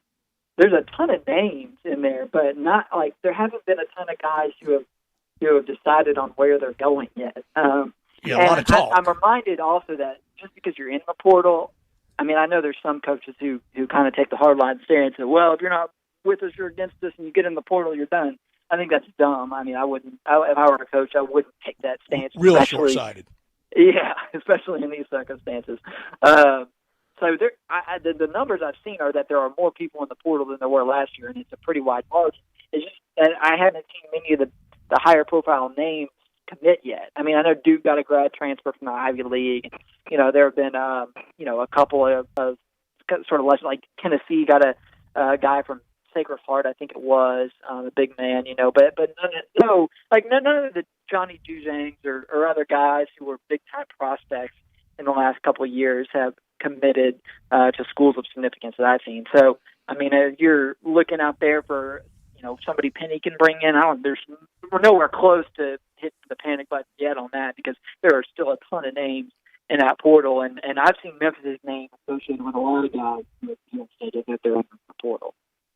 Last thing for our friend David Cobb from CBS Sports. David, last Friday, Kirk Herbstreit sent shockwaves through the college football world. It didn't scare me. It didn't rattle me. It didn't shake me, because I thought he was coming at it pretty clear-eyed, knowing the shape that colleges and administrators will be in with every day that goes by. What did it do for you? What did it do for you when you heard Kirk Herbstreit say that he didn't think there would be college football in 2020? I mean, my instant knee-jerk reaction is to want to yell and be like, no, he's wrong, but he's probably not. And then I'm also remembering 3 weeks ago, I got angry the moment that Dan Wolken published a column saying they should cancel the NCAA tournament, and then 3 days later, well, he turns out to look smart, And so when I see something like that, my knee-jerk reaction is no, because that's not what I want.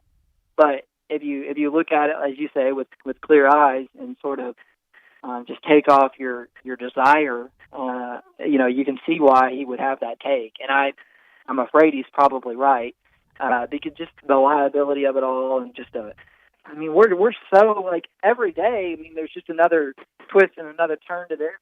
It doesn't get better. Go up and numbers go up. It's not getting better, and so it gets worse. It gets worse. So I don't know. It's sad, but I think he might be right. Maybe we can play football in the spring. Yeah. I'm hopeful. As I said earlier, we may miss three or four games, and maybe what you do is you back it up a little bit, and you just play conference games, and you make it 9 conference games for all. I still am hopeful that there will be a football season, but then again, you're talking about a sport where more than 100 have to gather, obviously, just for any kind of practice, and on top of that, you're talking about not only sweating on each other but bleeding on each other. So we got to be sure. 100% certain that it's safe for everybody to come back. So we can open that kind of thing up. But eventually we're going to get to a point where, okay, look, there's inherent risk in everything, and there is risk. There's more risk in football than in any other sport, that we play or that we enjoy. On a good day. So eventually we're going to have to accept that there are going to be some risks with returning to everyday life, whether that be the coronavirus or having a random traffic accident on your way to the game.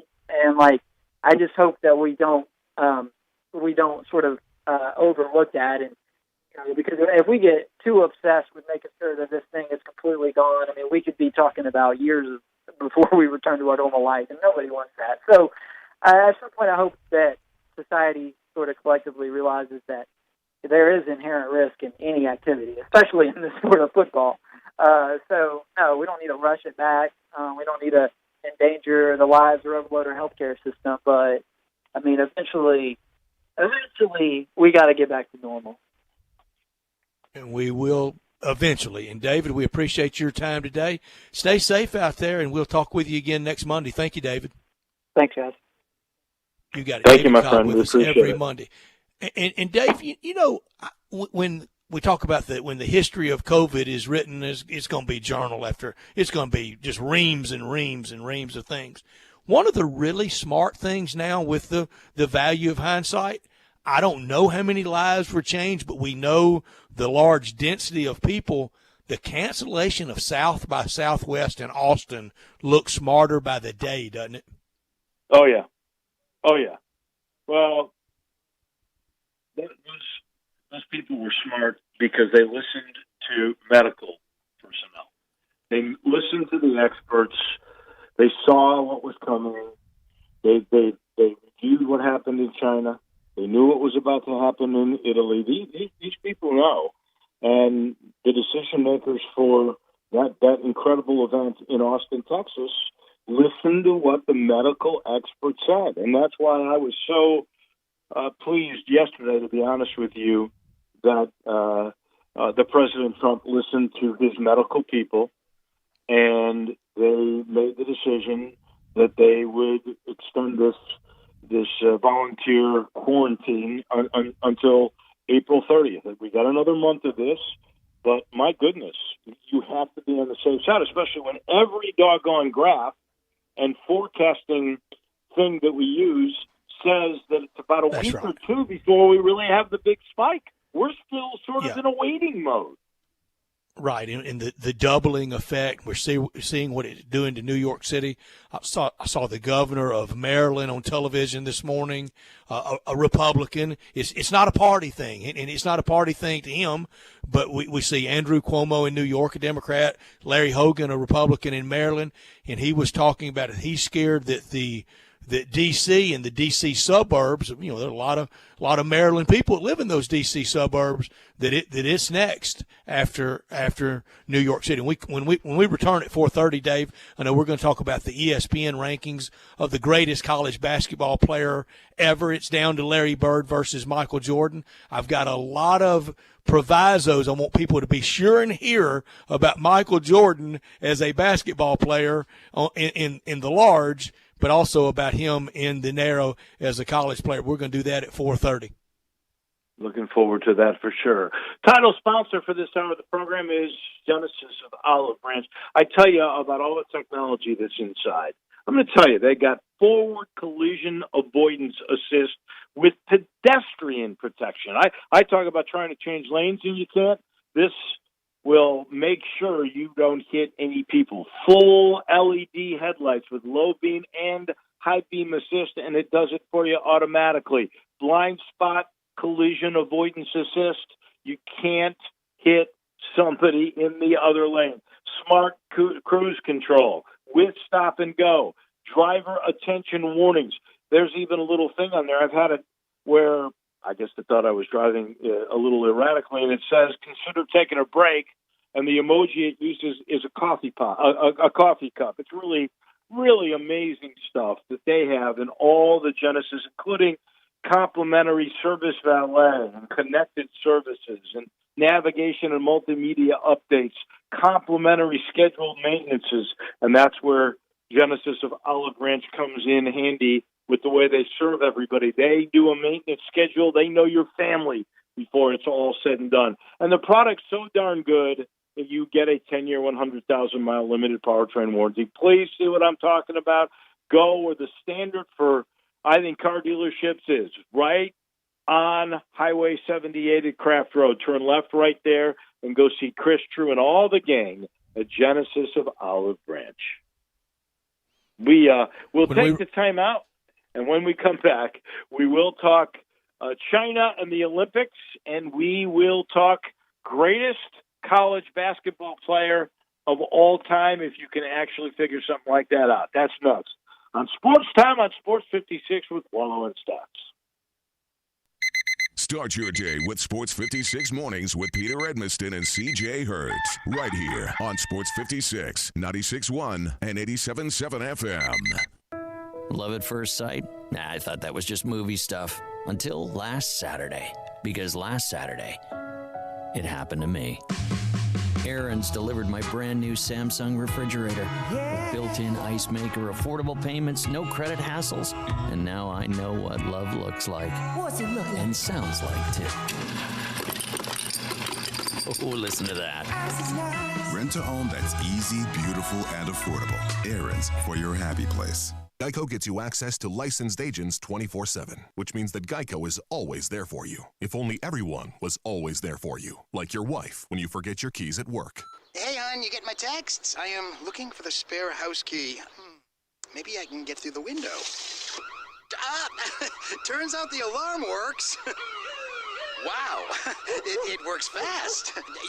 You should probably call me back. Geico, always there for you, with savings and 24/7 access to licensed agents. I'm Dr. George Flynn with Flynn Broadcasting Company. The coronavirus situation is causing a lot of cancellation of events, schools, concerts, sporting events, and all kind of social gatherings. It's called social distancing, but you do not have to be distant mentally from everyone in the community because Flynn Broadcasting is with you. We love you.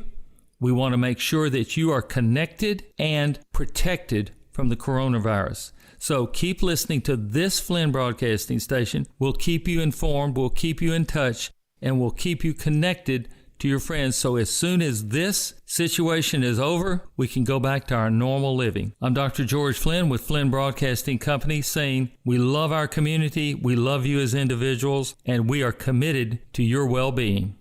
Now, more of Sports Time on Sports 56 with Wolo and Stotts. This hour of Sports Time is brought to you by Homer Skelton Hyundai. Here once again are Dave Olshin and Brett Norsworthy.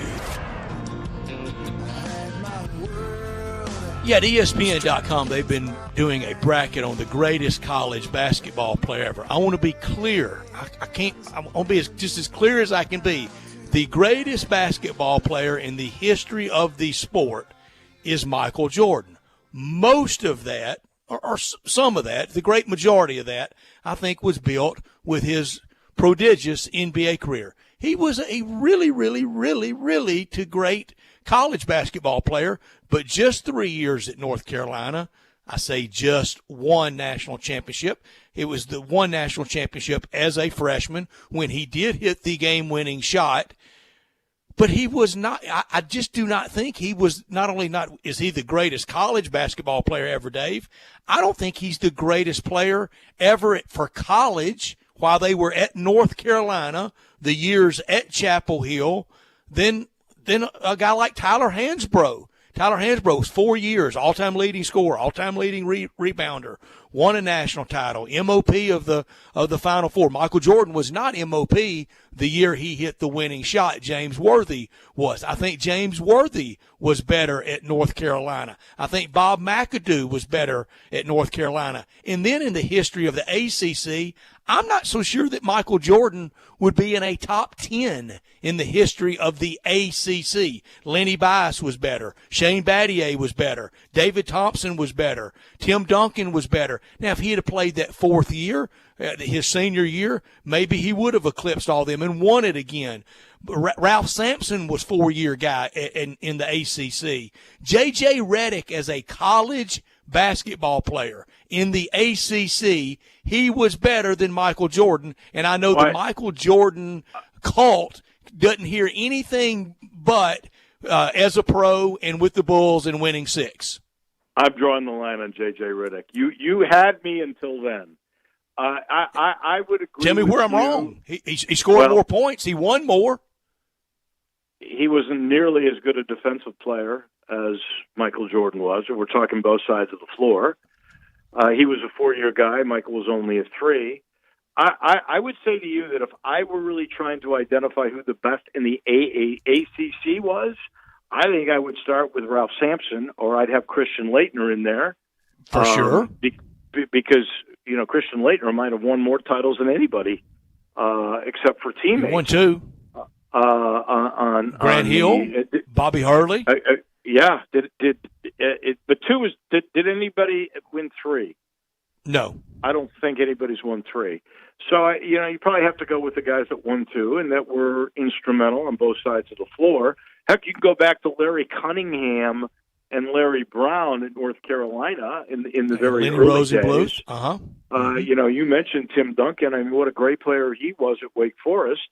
As far as North Carolina goes, I don't think if you ask 10 people that more than 1 or 2 might say Tyler Hansbrough as the greatest North Carolina. Well, they player, don't know anything then. They're basing it off. I can tell you, I think I know a little bit, and I would not have. I know Tyler Hansbrough was a great player, but I would not know he's the greatest scorer in the history of North Carolina. Of course, he played 4 years on good teams, and they went to Final Fours. But well, maybe people that think they know should come armed with like the actual facts and the truth instead of just the word prodigious NBA career, greatest player ever in the sport, greatest NBA player ever. He just simply was not in college. Well, I think I could make the argument, though, for Larry Bird, and I would take Larry Bird as a college player over Michael Jordan. I didn't say he wasn't. Because Larry Bird, you name anybody from Indiana State pre or post Larry Bird, and we got a story because there haven't been any good players. And too many of these things at ESPN.com is basically, if it didn't happen, from about 1990 on, it really didn't happen. Kareem Abdul-Jabbar, Lou Alcindor, 3 years in college, 3 national championships in MOP at least twice, if not all 3 times, maybe just twice. I mean, there. Pete Maravich, 44.2. That's what he averaged with no clock and with no three-point line. I don't care if it was me guarding him. That's better in college, and it was just 3 years, than what Michael Jordan did at North Carolina. He did win the one as a freshman. He did hit that game-winning shot. Then as a sophomore, I think they lost in the Elite Eight to NC State, and then as a junior, his last year, they lost in the Sweet 16 with Dan Dockett shutting him down. That ought to be bad enough to back you up a couple of pegs in college, just having Dan Dockett's big mouth shut you down. Oh, yeah. Wait, since you mentioned NC State, we forgot about David Thompson. No, we didn't. What a great college player he was. No, we didn't. I mentioned him, David Thompson. Oh, you did mention David Thompson? Okay. Mm-hmm. I'm sorry. I didn't hear it. That's clearly the greatest player in ACC history, but it happened so long ago when we don't have the great video and we don't have the ESPN B-roll that they have built up. I would argue against Larry Bird being number one all time. I think it's Lou Alcindor. I don't know what they're trying to do and what everybody tries to do with all the different brackets at this time of year, whether it's restaurants or models or cars or whatever they try to do it in. But I think it's really low-hanging fruit to claim that he was best. At North Carolina, I think Bob McAdoo and Charlie Scott were better at North Carolina than Michael Jordan. Was great. Well, your point's well taken on Kareem. I probably, with all things there, because you can make the argument he's the greatest of all time in both NBA I agree. And in college. I think you got to put Bill Walton up there, too, because Bill Walton had the greatest single performance in the history of the NCAA tournament, unfortunately, against our Tigers. I agree. Now that's moving away from ACC and North Carolina. David, I'm not saying this at all to be argumentative or at all to be a homer. As a college basketball player, and because of 4 years, and that was big, but he could have gone pro after he probably cost himself a lot of money not turning pro after his freshman year. I say Keith Lee was a better college basketball player than Michael Jordan. Well, you know what? Keith Lee was he and Larry Bird I've always thought were because I really never saw Michael Jordan in person in the collegiate game. But I would have to say that Larry Bird and Keith Lee, up close and personal, were the two best college players I ever saw. Keith Lee really, truly was an amazing college basketball player. He was one of the first big guys that could go outside and shoot the ball like a guard, and then go inside, and you couldn't stop him if he wanted to score. He truly was, and really pretty to watch. He was so graceful until he got the knee injury. Yeah, and we've expanded outside of the ACC footprint and of the North Carolina footprint with Kareem and with Bill Walton and with Keith Lee. Here's a 4-year guy. Now, he did lose to Michael Jordan that night in New Orleans, but Patrick Ewing, I think, was a better college basketball player than Michael Jordan. He was not in the NBA. He is not in the annals of basketball history, but for a collegian, I think he was. Well, he was a great player, if you want to say that. The guy that from that era who was also an excellent NBA player was Wayman Tisdale at Oklahoma. I'd love to look at his career numbers, but in that era, he was as good as any big guy. Akeem Olajuwon is another guy you put in. He did not have the offensive numbers of some of those guys, especially Kareem. If I lost you at J.J. Redick, I think I'm going to lose you again. In the ACC, I just looked it up. I told you earlier I didn't know, and I said I bet he wasn't in the top 100. I would have lost that bet. But in the top 100 scores in the history of the ACC, and scoring's not everything. You mentioned what a prolific defensive player that Michael Jordan was at every level of basketball. It got lost in all the brilliance and all the greatness. And so scoring's not everything, but where do you think Michael Jordan lands in the history of the ACC top 100 scores? Well, I just looked it up. You said it was outside the top 100, but now you've mentioned. No, I'm going to say it's barely inside it. 87. 78. Good guess. 78. So if I lost you on J.J. Redick, I'm going to try to. I'm really going to lose you this time. I'm going to try to make the case for in the ACC. Obviously, as a collegian, Mark Price was better. I watched Mark Price. I actually did a game when Georgia Tech played Texas A&M. I did that game in 1985.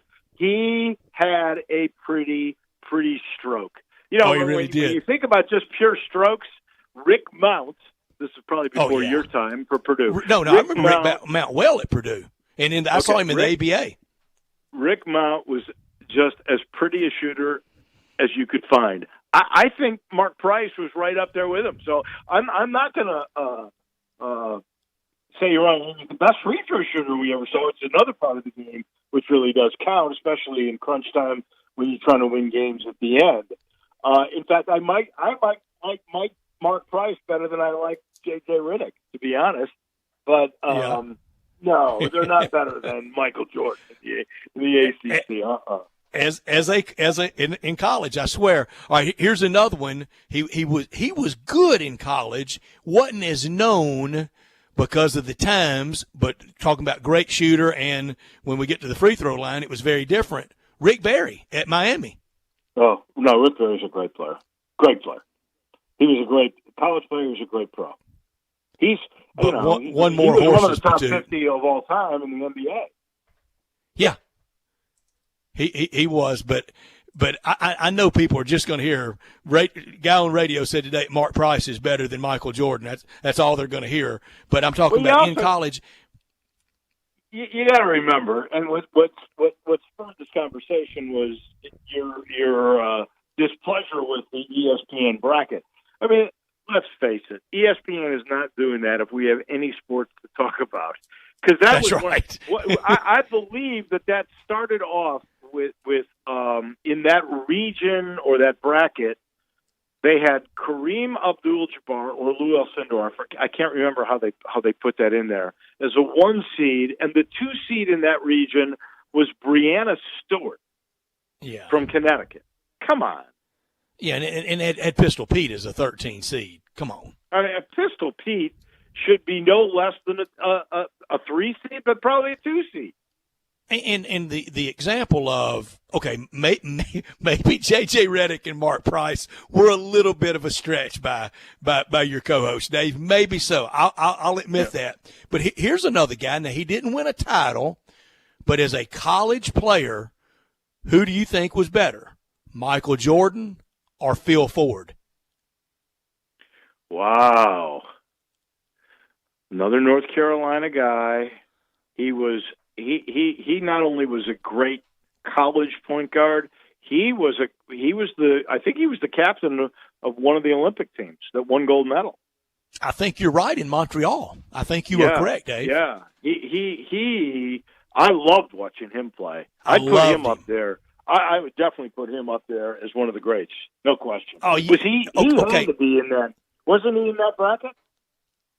I didn't notice it that closely if he was or no. And, he along with Otis Birdsong, that was a pretty good duo, very formidable duo together with the Kansas City Omaha Kings to start their career. It looked like they had their backcourt really set forever, and some things happened. But Phil Ford later came back and was an assistant coach there. But now, if people are saying no Michael Jordan because he won a title, well, then you could have this discussion about college football. Just because Buck Bellew has a national championship at Georgia, it did not make him a better Georgia quarterback than Matthew Stafford. And just because T. Martin won a national championship at Tennessee, that didn't make him better than Peyton. No, I agree. So much goes into winning a national title in any sport. And teammates are important parts of that, and breaks along the way are important parts of that. And so you're right. T. Martin definitely was not better than Peyton Manning. But a great competitor, and you're right about the breaks. OT got a lot of breaks, most notably the Sterner stumble, and it always felt like Peyton couldn't catch a break, usually against some of those great Florida teams. When we come back, we're going to talk about the Olympics and the move to next summer and the dates. And also, I've got some conversation I want to spark about the 2022 Winter Olympics in Beijing, Dave. Okay. I look forward to that. I'll let you know. This portion of the show brought to you by our friends at the Germantown Commissary. We may have to get in touch with our friend Walker Taylor and talk a little bit how business is going. He's going, the 10th mile, the 100th degree in terms of keeping stores open and making sure employees still can find ways to make income.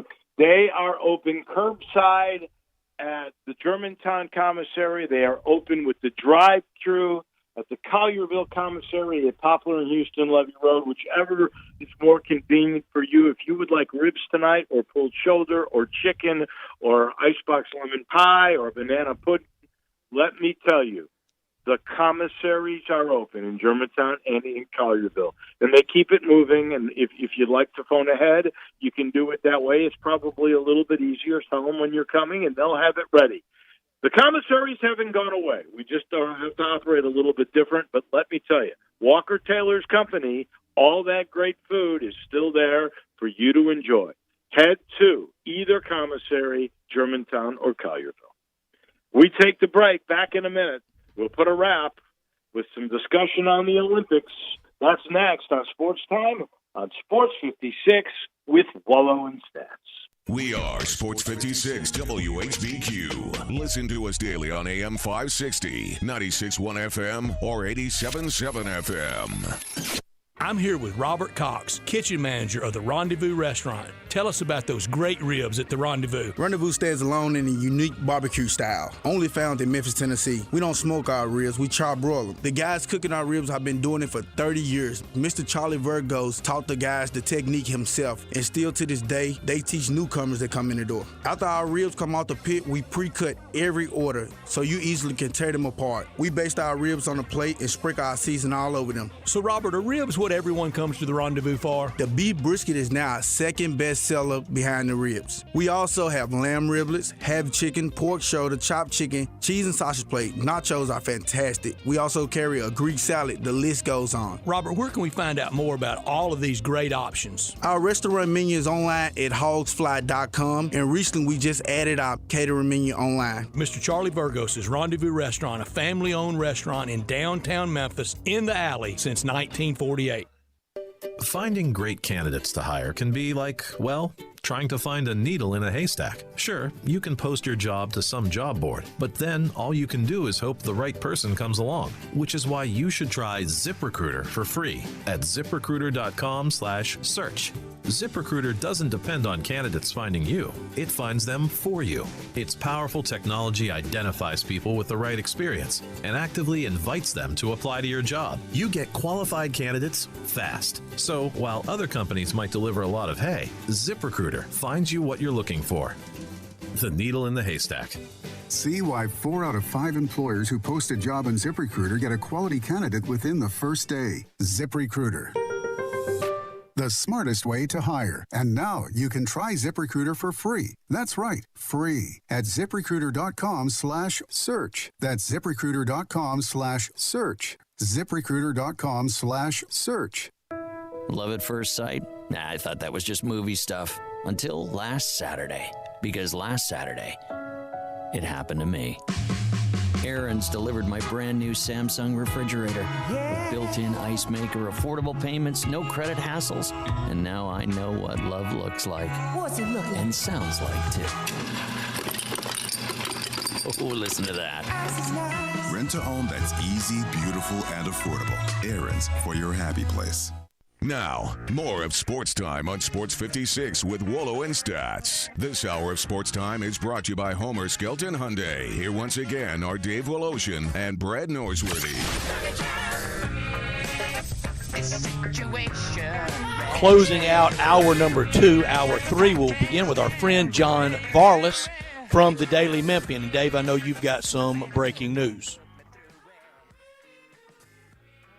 Dave? The first bit of news that we got happened as we were coming on the air. The governor has decided he will close non-essential businesses following the models that Memphis and Nashville have followed. And now we just heard about 15 minutes ago, the story broke that Mayor Jim Strickland is going to close up a bunch of the city parks starting at 8 a.m. tomorrow morning, because I guess he felt we were congregating in too many great numbers. So Riverside Drive I guess, will be closed to pedestrian traffic beginning at 8 a.m. tomorrow. There will be some other parks that will go. He is also going later in this week, and we're trying to get him on for later in the week. He is also considering changing what is called the essential business list.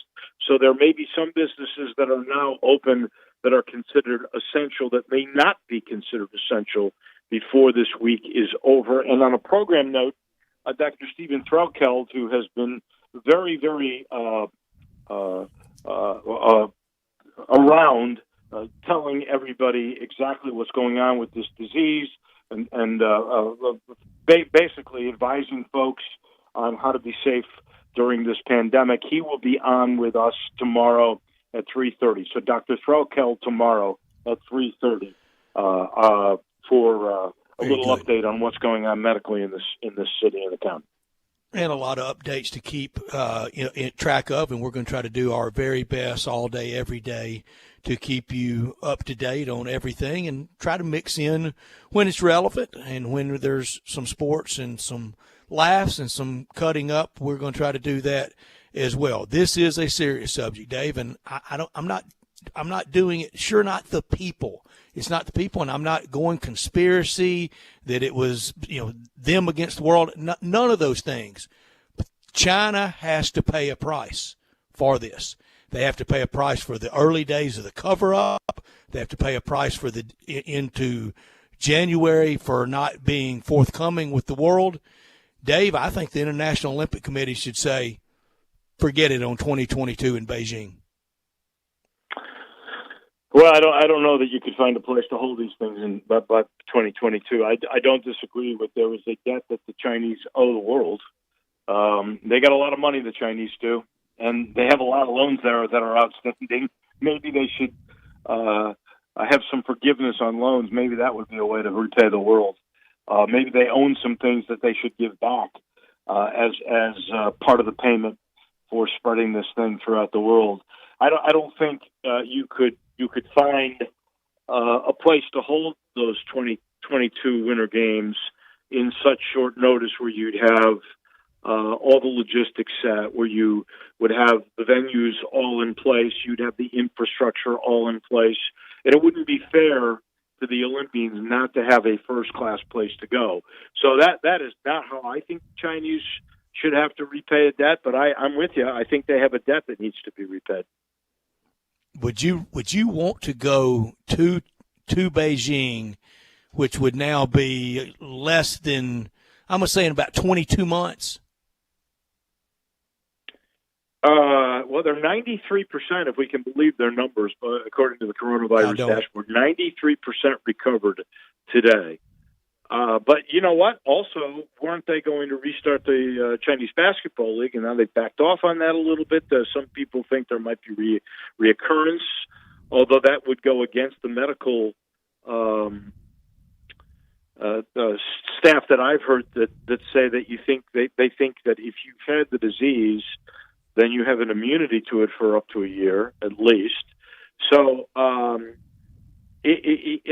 say this. I would listen to the doctors. If the doctors around the world, if the World Health Organization says it's not safe to go to China, then I wouldn't go to China. Then maybe you have to delay the Winter Olympics by another year. Make it 2023. You'd have your 2-year gap. But you are right on. You just don't presto changeo and up pops an Olympic hosting town. I don't even know who the runner-up was when Beijing won for the 2022 Winter Olympics. But I would think it would be more problematical and more and difficult to host winter than summer, just by virtue of you got to have snow. Well, you got to have snow. That's one. And number two, it's not like the old days where countries used to really vie to hold the Olympic Games. The Olympic Games, the last, 5, 6, maybe more, have been losers. They don't make money for the places that they are held. And then you are stuck with venues that end up becoming eyesores because they're never used. And you spend a lot of money on them. And I remember just ghost it was towns. a 60 Minutes piece where I want to say it was an Olympic Winter Games where they built all these domes and everything. They had all these elaborate plans, and they became nothing. They became ruins. And Sarajevo largely went that way because of the civil strife. Well, that was part of it. That's right. So it's not like you got your choice like you used to. But I want to say the golf course that Gil Hance designed for Rio, that it's already back to seed. Really?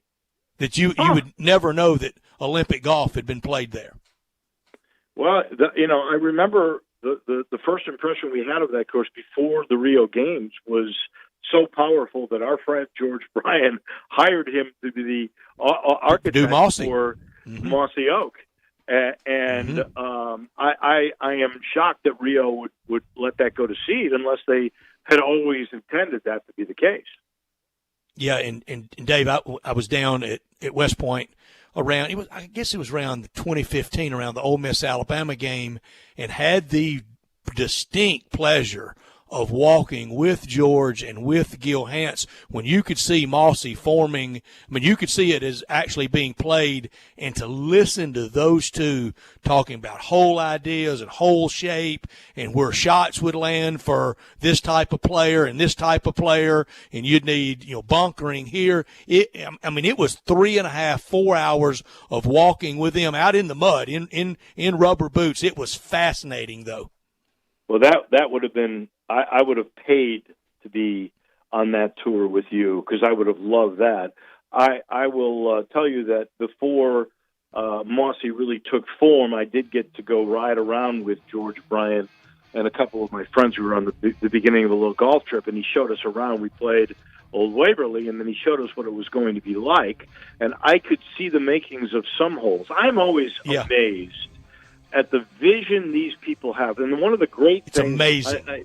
I don't know if you remember the golf show that I had on Channel 24 a couple of summers ago, but I did a big thing on the ridges of Village Creek in your neck of the woods in Wynne, Arkansas, and how the architect of that, and he had done golf courses in North Carolina, so this course is like courses in North Carolina.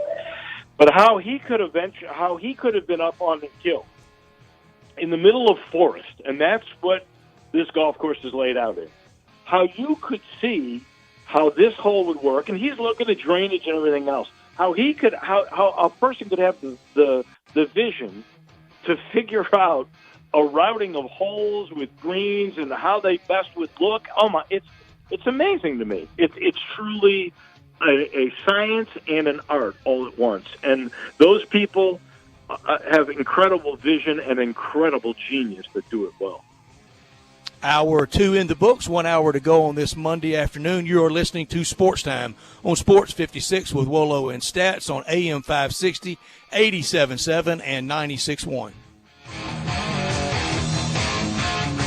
You'll see the dedication in every single step.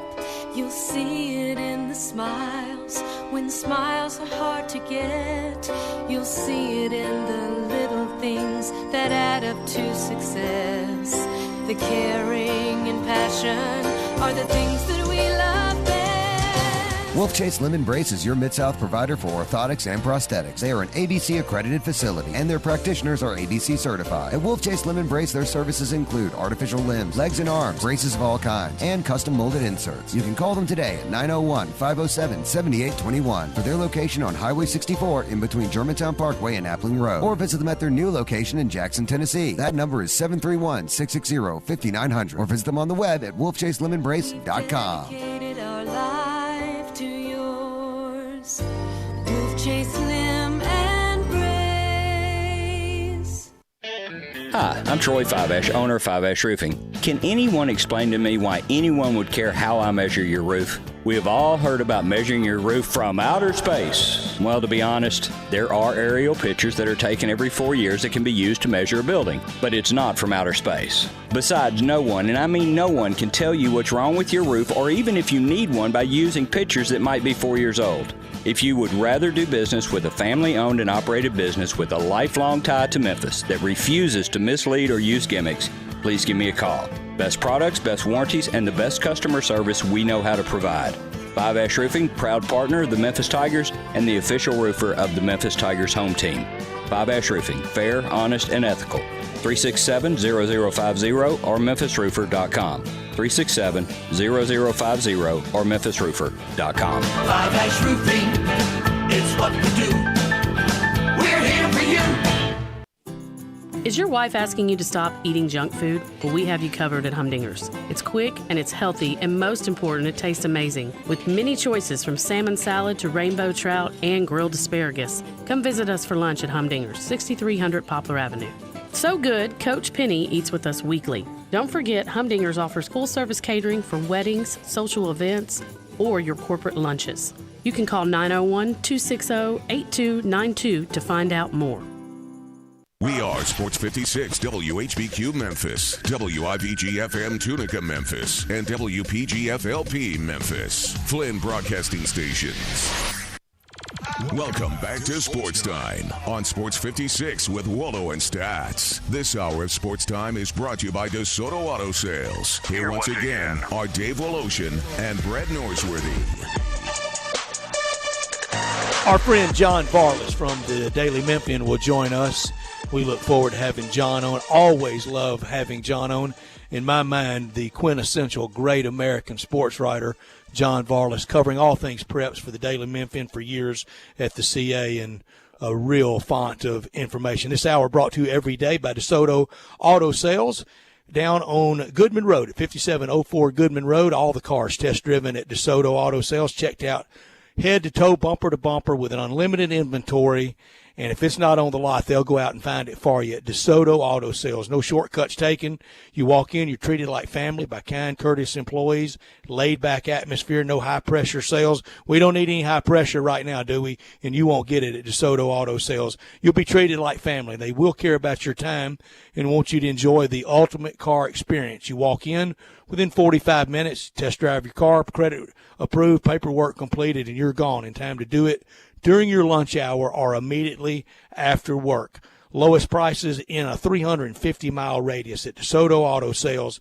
Check them out online at DeSotoAutoSales.com at 5704 Goodman Road, 662-890-7184. Come on down to DeSoto County for that town and country experience at DeSoto Auto Sales. We promised John Varlas, and Dave, we deliver. He joins us now. And, John, this is a time of year where you're at something, you would normally be at something every day, a track meet, a basketball tournament, a softball game, a baseball game, maybe out at the golf course covering preps. I know this has got to be a real shock to a system of a guy that I've begged you to keep up in a calendar year the number of events you go to. How you doing, John Varlas?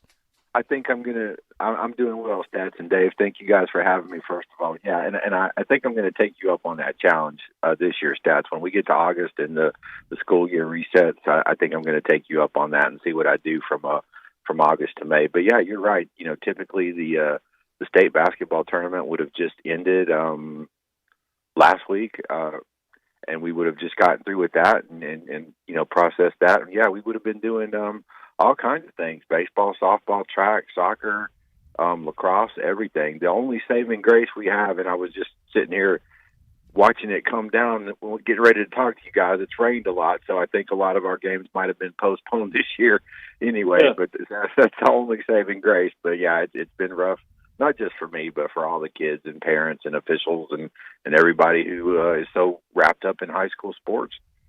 I think you're right. I think today, with a little bit of rain we've had so far, it's like 60 days out of 88 days of this new year that we've had some sort of rain. The nice thing for us as consumers, though, John, is you've been taking great walks down memory lanes. I loved your story on the two Christian Brothers high school coaches who've been around forever, and Phil Clark, whom I consider a friend. I used to play a lot of golf with him when he was at the old Skyview, believe it or not. And the story that you wrote about him when he was the Germantown Red Devils baseball coach for a long period of time. Just great stuff, great memories. I know you had to have a lot of fun just reliving some of those. I really did, and I appreciate you, Dave, bringing that up so I could talk about it a little bit. We've got it posted on dailymemphian.com. You can check it out. It's this spring marks the 25th anniversary of what may have been the greatest high school baseball team ever in the state of Tennessee. You can make a convincing case it might have been one of the greatest all time anywhere in the country. The year that Germantown baseball went 38-0. They went out to California and won the prestigious Upper Deck tournament against some very stout competition out there. Teams with high-level college players and future major leaguers on their rosters. They beat those guys. Then they came back home and won the state championship to close out a 38-0 season. Something that's never been done before in Memphis and something in baseball that's never done since. We've had one other national champion in Memphis, and that was Houston girls soccer a few years ago. But, national champions on the high school level are really few and far between. And in a sport like baseball where anything can go wrong to cause you to lose a game, an error, a missed sign, a line drive hit right at somebody. I mean, to win 38 in a row is just mind-boggling to me. And I love talking to those guys and Coach Clark and getting them to share my stories. I'm really proud of that, and I've gotten good feedback, so I'm glad the readers are enjoying it too. Dave, you mentioned Skyview for Coach Clark. How many different stops for him? He was at Bartlett as well, wasn't he, John? He finished up his career at Bartlett. Yeah, after he left Germantown Stats, he did maybe 8 or 9 or 10 years over at Bartlett, and now he's the athletic director for Bartlett City Schools. And as I'm sure you guys know, they're undergoing a real nice facelift of all the facilities over there.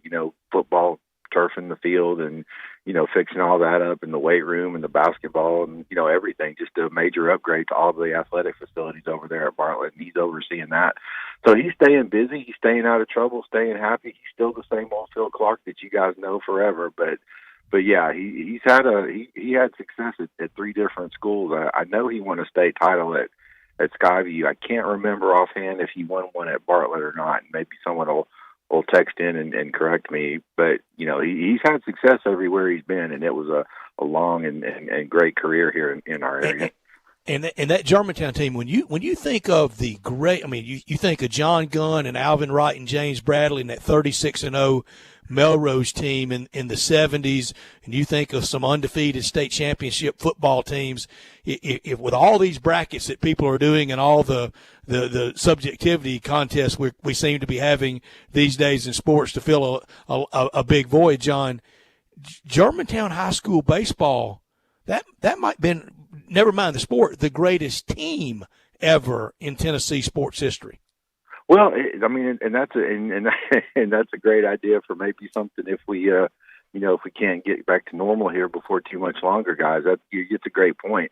And the thing that Coach Clark pointed out to me in the article that really made an impression on me is he said it on a couple of occasions. He actually coached better teams, more talented teams that had more talent, top to bottom. But just in terms of chemistry and camaraderie and guys playing together, guys knowing their roles and doing what they do, and everybody just contributing whenever they're called upon to contribute. He said this was, without question, the best team he ever had, but maybe not the most talented team.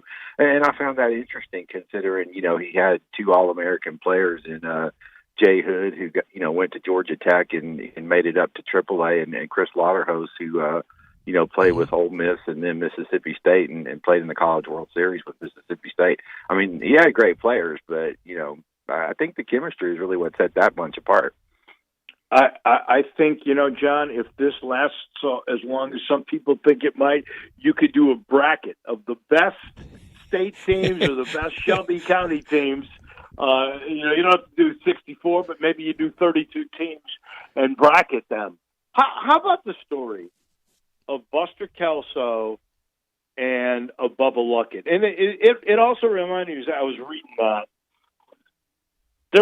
because Christian Brothers is such a solid organization, obviously, and they found 2 guys and they love them and they've kept them forever, and it's their jobs as long as they want them.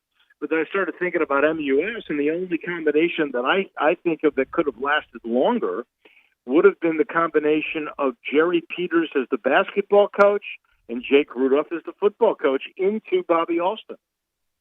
Yeah, I think you're right about that, Dave. And Coach Kelso actually brought that up, when I interviewed him, and I don't. It's really kind of hard to research something like that, but yeah, when you're at a good place and you're doing a great job and they like you, I mean, why leave? I mean, you guys have been at Sports 56 forever. Why leave? I mean, you guys are doing a great job. People like you, so why leave? I mean, but yeah, those guys have been at Christian Brothers for 72 years. They've won so many games. They've won so many stories, and just the respect that they command from everybody over there. Not just the players, but the younger coaches. The soccer coach, the wrestling coach. The football coach. Guys that are young enough to be their sons. I mean, they just command so much respect from those guys. And I think the athletic director said in the story, and I quoted him, they're like rock stars over there. They're just beloved in their institutions, not only at CBHS, but in Memphis. John, one of the real sad stories there's so many, but one here locally, I know she was so excited to go. You chronicle it very well. I see the interaction on Twitter with her, with you. The story that in a few Sundays, Rachel Heck was going to compete at Augusta National.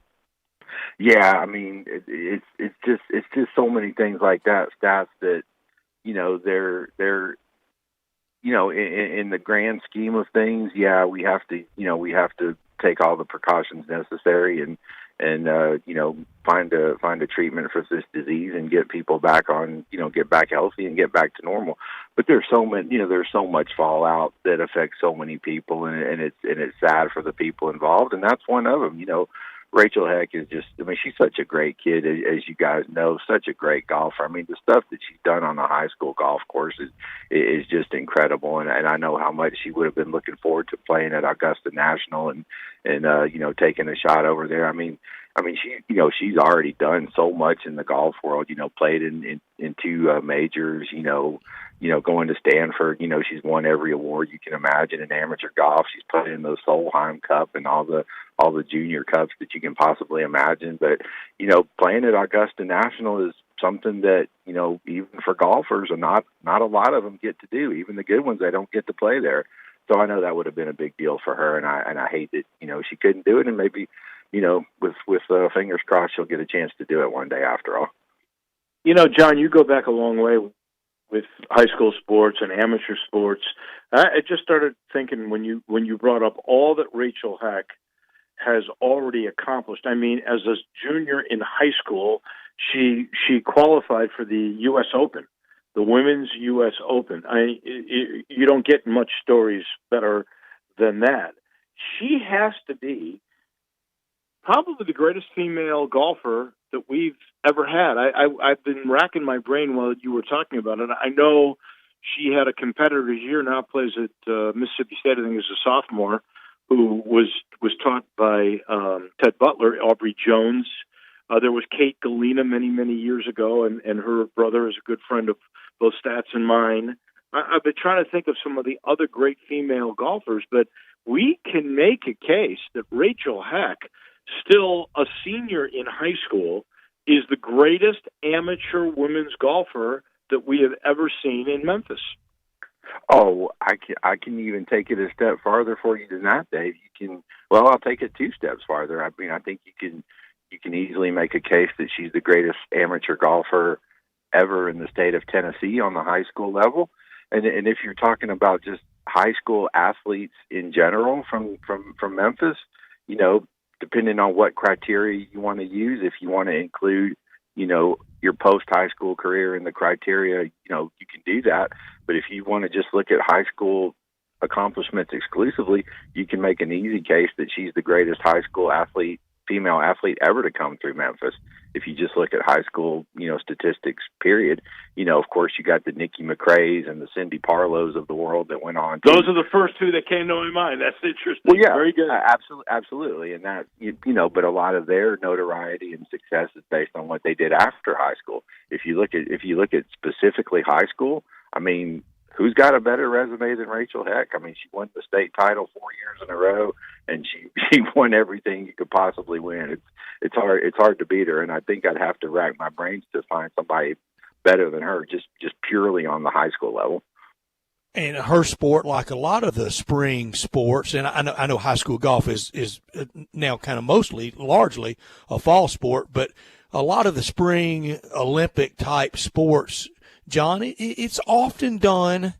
I'm trying to find the delicate word. It's often done in anonymity to be out at a track meet on a Tuesday afternoon. It's not like the throng of crowds at a Friday night big time high school football game or a big city matchup of a basketball game of a Big East versus Melrose game or a big matchup like that. They're usually out there. It's just them, their competitors, their coaches, and a few family and friends out there. It's such a shame that their entire spring now shelved. It really is. I mean, and you said it perfectly, Stats, and the kids know it. I mean, the kids that play lacrosse and tennis and golf and the kids that wrestle, things like that. I mean, they know they're not going to get big crowds. They know they're not going to get a lot of media attention. They know their names are going to, their games are never going to be on TV or anything like that. They know that. They realize that. But why are they doing it? They're doing it for the love of the game, for the competition, for the chance to push themselves to be the very best they can be. To just for the love of the competition and the sport of it. So true. And that's what makes high school sports so special. And that's why on the rare occasions when maybe a younger reporter will ask me for advice or whatever, one of the first things I'll always say to them is, go out, get away from the desk, go to the events, go to the track meet on a Tuesday. Gotta be there. Gotta be there. Hey, go to who'd we hear that from, Dave? Yeah, our friend George Lapidus. Yeah, gotta be there. Gotta be there. No question about it. Well, and John, go there, talk to people, look, listen, keep your eyes and ears open. You get so many good stories that way, and like you say, Stats, they're not all at the big Friday night football game, or they're not always at the East and Whitehaven basketball game or wherever. They're all over the place. You just got to get after them. You've been lately been doing more than just the preps for the Daily Memphi, and I love your coverage, and I think you started it last year more than any other reporter in Memphis covering 901 FC.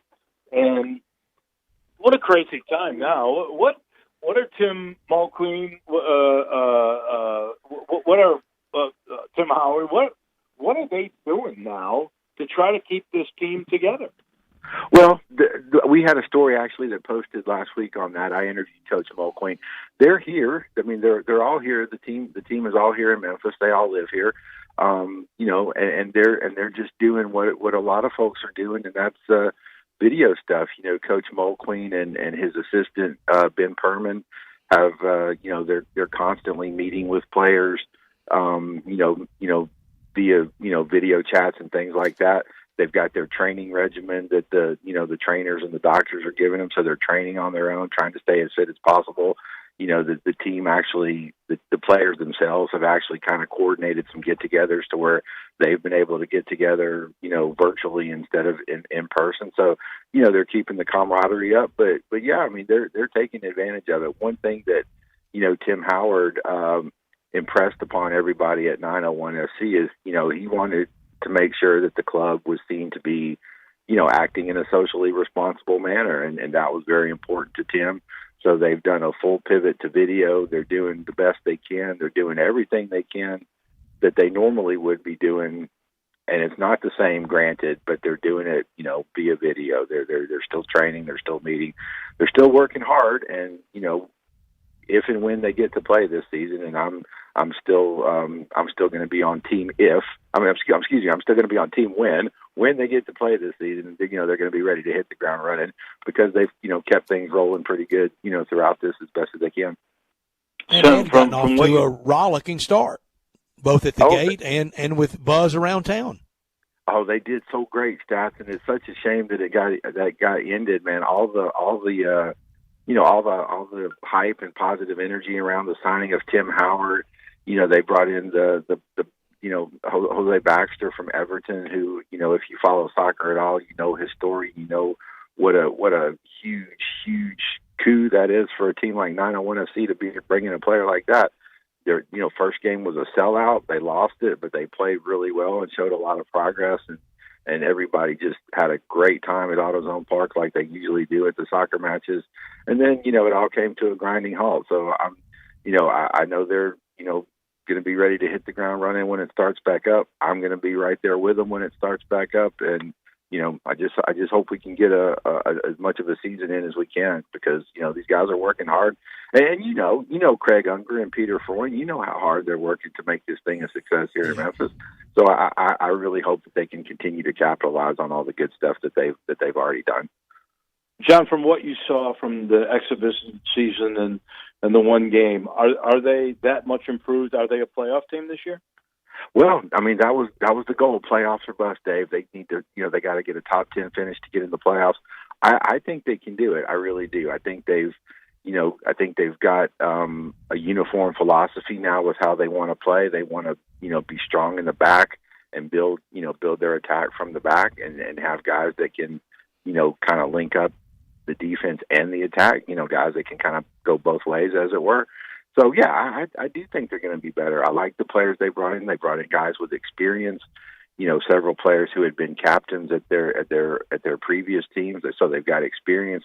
And they've got a good bunch of young guys. I was really excited. I'm really excited to see this, Matt Hundley that they brought in on loan from Colorado. He's a tremendous young player, 19 years old, and he's very, very good potential. And then you add Tim Howard into the mix and goal. I mean, what else can you ask for if you're a USL team to have, arguably the greatest American soccer player ever, playing for you? I mean, it's just phenomenal what they've put together, and I really hope, like I said, that at some point they can get back on the field and start taking advantage of it and showing us what they got. John, terrific to catch up with you today. I'm with you. I'm betting on team win as well, not if, and I hope it's sooner rather than later. But I do think we've got a tough April to climb through globally and locally and in the United States. It's going to be a tough slog this April, this coming month, because we see the doubling every day. But I love your common sense approach in your writing and on Twitter, and you can follow John on Twitter at John Varlas. John, thank you for your time today. Well, I appreciate you guys so much. Y'all be safe, take care, and please, anytime you need me, I'm happy to help out. Love talking to you guys. Great job, John. Thank you so much. We appreciate it. Thank you so much. From the Daily Memphian. And Dave, I didn't want to embarrass John. I don't think this would have, because it's an extreme compliment. John's writing style is very much the matter-of-fact, just the facts, Jack, common sense approach that I think Bobby Hall always had at the CA.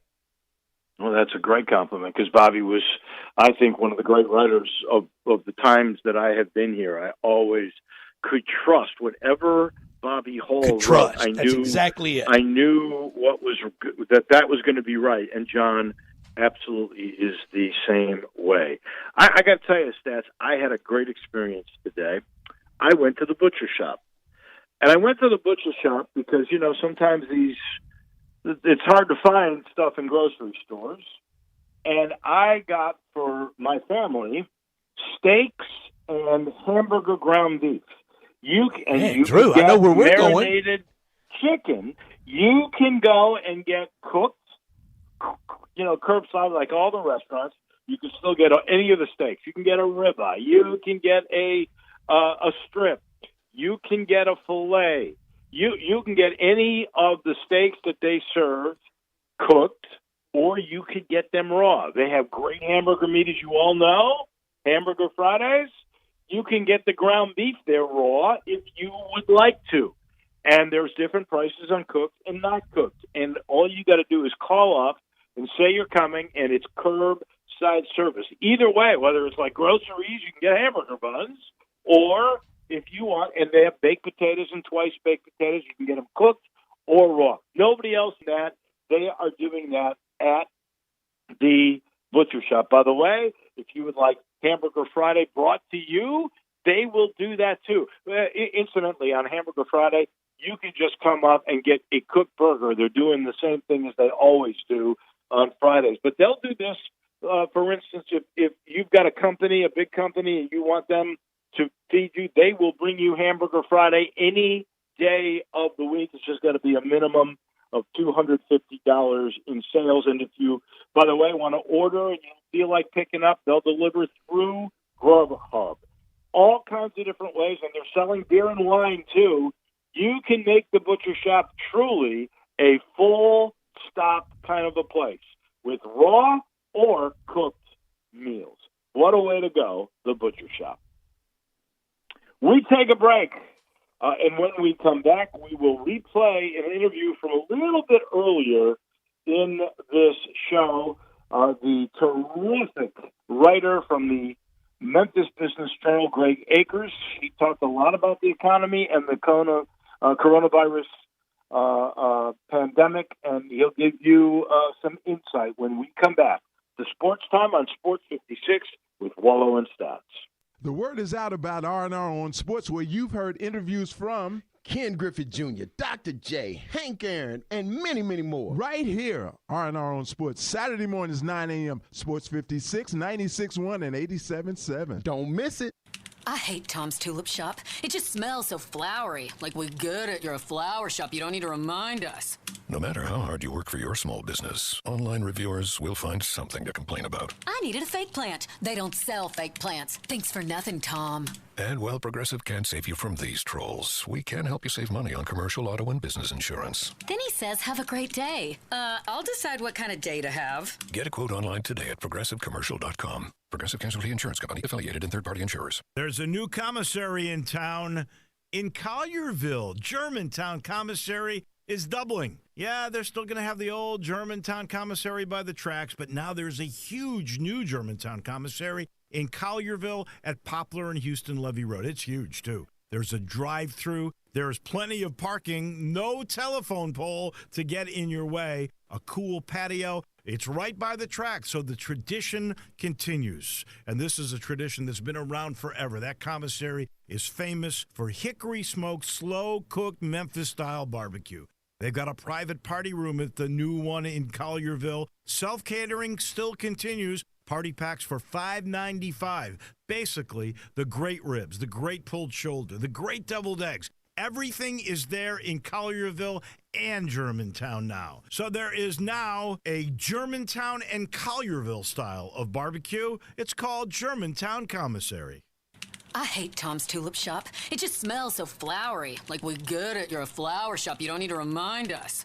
No matter how hard you work for your small business, online reviewers will find something to complain about. I needed a fake plant. They don't sell fake plants. Thanks for nothing, Tom. And while Progressive can't save you from these trolls, we can help you save money on commercial, auto, and business insurance. Then he says, have a great day. I'll decide what kind of day to have. Get a quote online today at progressivecommercial.com. Progressive Casualty Insurance Company, affiliated and third-party insurers. Welcome back to Sports Time on Sports 56 with Wolo and Stats. This hour of Sports Time is brought to you by DeSoto Auto Sales. Here once again are Dave Woloshin and Brett Norsworthy.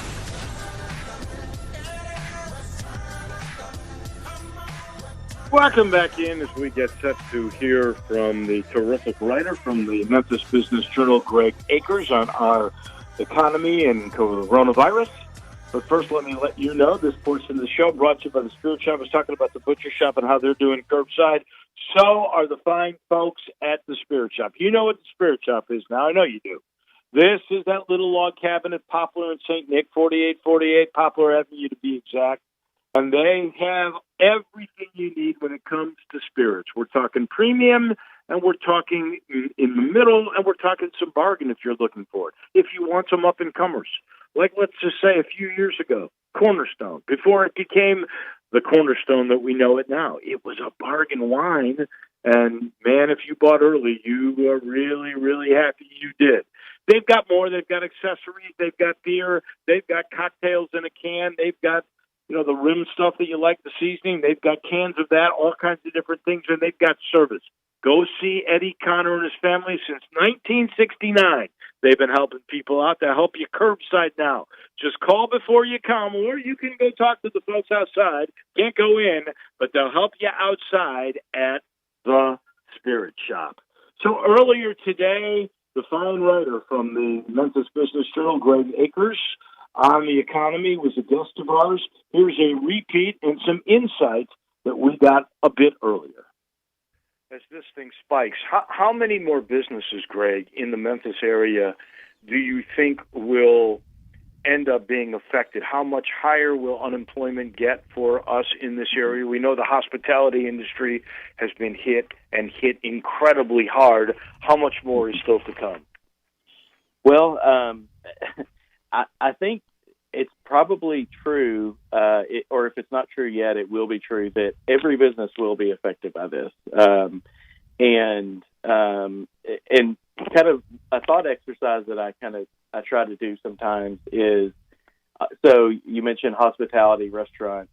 Of course, they're losing their clientele right now, with some, much smaller exceptions like curbside pickup and things.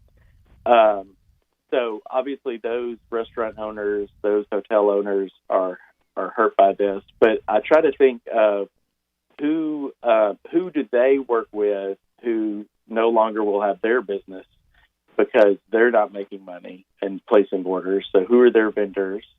And you probably have an army of kind of service industry types of businesses. Pest control and and suppliers of food who aren't actually restaurants themselves. So you can go down and see who all, or kind of think about who all is being impacted by this, who's not having any income coming in, because those are usually very small businesses, just sole proprietors or, fewer than 100 employees. And then you can go up and you can say, well, if a restaurant isn't making any money, then they can't pay their rent. And so if they don't own their building, then they're paying that to a landlord. So that landlord's not getting money. They're not paying their employees, potentially. And then they can't pay the mortgage on the building to their bank. And then it just goes up from there. So it does have a way to go vertical, both up and down. And then, it's as unfun as it is to cook at home every night, it's way worse for people who are actually directly impacted in this instance by the restaurant industry not operating the way it normally does. And Greg, you talk about the trickle down effect or the damage just down the line to so many people, and kind of in the open when we brought you on, it is just affecting everywhere you touch and everywhere you can think of. And I know a lot of the restaurants are trying to supplement, augment, mitigate the disaster with takeout, but that's very difficult for them. And that's after paring down staffs to really just a working few. That's right. And of course, this whole time we've been talking about people who actually own companies, but you're right. The employees who are, in terms of numbers, the vast majority of all of us don't own our company. We work for someone else, and so if that person can't pay us, then we are out of a job. We might be furloughed, temporarily laid off. There's all kinds of things, but our pocketbooks are taking a hit, which not only does that mean we're not going to go, buy the latest gadget and things like that, but it means we're going to have to make hard decisions about, how much we're spending on food and like the necessities, and which bills we're prioritizing. How many times can I not pay this bill before, something happens? And so, we're all affected, but, I certainly feel fortunate to be in a situation where I know how fortunate I am that I do still have a job. And so I've kind of seen my job right now is to shine a light on how much people are hurting, so that everyone can kind of be aware of it and know that, we really aren't suffering, in silos. It is impacting all of us. And as much as we can think, kind of more broadly about each other and ways we can help each other, and not just isolate at home and think that this is only affecting me. I think that at least helps a mindset. I don't know how that actually, helps pay anyone else's bills, but hopefully some of the programs, the small business loans and things like that will kind of kick into gear and provide some relief for people. I want to ask you about that. We're talking with Greg Akers from the Memphis Business Journal. And Greg, you mentioned those small business loans. If you would clarify, because I think this could affect a lot of people, from the restaurant business to people that are in the business of publications. If you are in a small business and you're a small business owner, I think, I want to say it's 500 employees or less, which is a fair amount. If you were to keep your employees employed, and you need, because you're not getting the business you once had, a government loan through this stimulus package, you could get that loan, I think it's up to 4 months, where they will pay your employees. And then, if you are able to retain your employees after we return to normalcy, 4 months down the road, I think was the limitation that was put on that stimulus package, then the loan that you took from the government is forgiven. In essence, the government will pay you to keep your employees employed. Is that That's fair? Right. And are small businesses going to start to do that? So people who at the moment, say, are working half-time or are not working at all could get back to work on a full-time basis. Mm-hmm. That is certainly the hope with that program. Of course, it just passed, and I think it's called the Paycheck Protection Program, $350 billion nationwide just for these small business loans. So you're right that if those who are applying, if they will guarantee that they won't lay off employees, that they will continue to pay sick leave, all the benefits and things like that they will get this assistance through this loan, which is really, really great. And like you said, it's 500 or fewer employees, but there are some businesses that they might even be larger than that, but if they're in certain industries, they also can tap into this. Like veteran-owned organizations, nonprofits, restaurants and hotels, they're all eligible for this. And so if they do lay off, I think there is some kind of percentage decrease, depending on how many layoffs they end up doing. But the principle of the loan is forgiven for payroll expenses and interest to pay for mortgages and rent and leases and utilities, all that stuff. That money, they're hoping, gets put into the system, and then people will make those payments to other parties, to their landlord and everyone, so that keeps money flowing.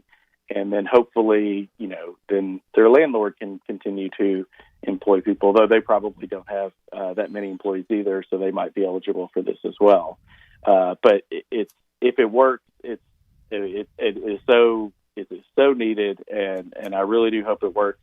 My reading of the situation is that this was I think maybe the second stimulus or kind of coronavirus related legislation that's passed so far, but it's not going to be long before there's going to be another one, because the situation really is going to continue probably for a while, for perhaps months, perhaps longer, depending on just how this plays out. And what they've done so far is really, really good, but there's going to need to be more. Greg, this story has so many different layers, and again, the international, the universal aspect to it. It's the biggest story of all of our lifetimes to cover, to live through, to be around. It will be studied and written about for ages, and university and think tanks and foundations. It will touch on everything. It'll touch on the psychological point. It'll touch on the business front, the sports front, relationship front, social front. And I was talking with you earlier today about some story ideas. I'm very concerned. One aspect of it, what it's going to do to charities. Mm-hmm. Yeah. Oh, I agree with you. Of course, as people don't have as much money, they don't have as much money to discretionary spending to give to causes that they care about as much as they would like to even. So I think on a just an individual donor level, there will certainly be an impact. You can just I think kind of common sense tells you that there will be less giving across the board, but looking at the bigger picture, with the stock market the way it is, especially after last week when it was really down, that wiped out literal fortunes of money in this city. We could probably name them, but some executives in this city, longtime philanthropists, who have a lot of their money on paper in stock options, and so that they're largely funding, giving vast sums of money to certain charities, and also to like organizations like the Community Foundation that can give to others as well.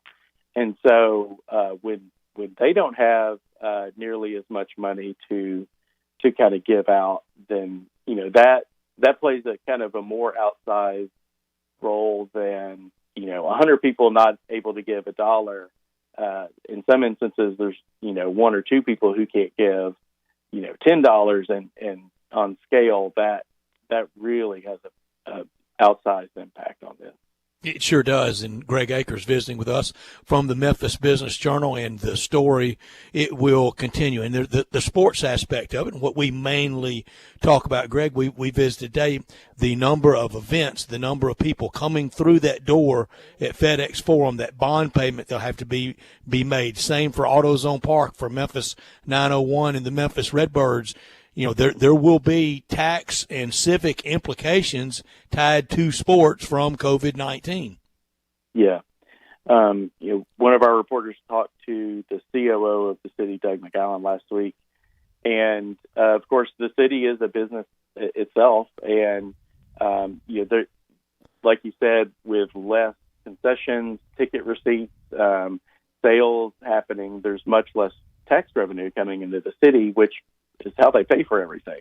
So they're looking at potentially 20% or more of a cut in their budget that they're going to have to make to address the budget shortfall that they have, the revenue shortfall that they have.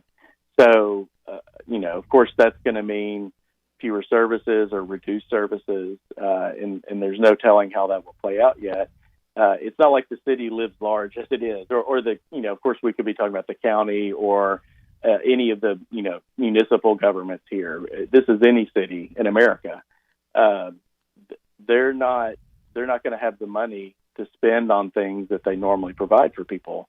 And then, if they have plenty of debt obligations, like you mentioned, the bonds on FedEx Forum, AutoZone Park, the convention center, many things. They're going to have a really hard job balancing as well who to pay, kind of prioritizing. They employ a lot of people, so there may have to be layoffs in the city. I don't have the number in front of me, but the city of Memphis is probably a top 5 employer in the city just in terms of number of employees. And sometimes we forget about that, Greg. And one of the things we could be least concerned about next winter will be the potholes, because city services naturally with that diminishing tax base, it sure can happen. Greg, so much fun to visit with you. I love your hits on Channel 5 quite often. Do you think we'll lose a major business?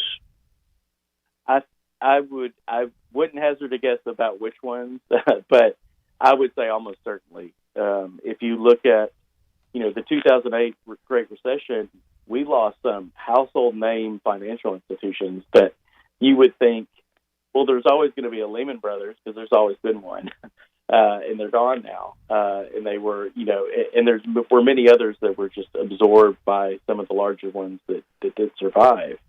And I think you're right about the transportation industry.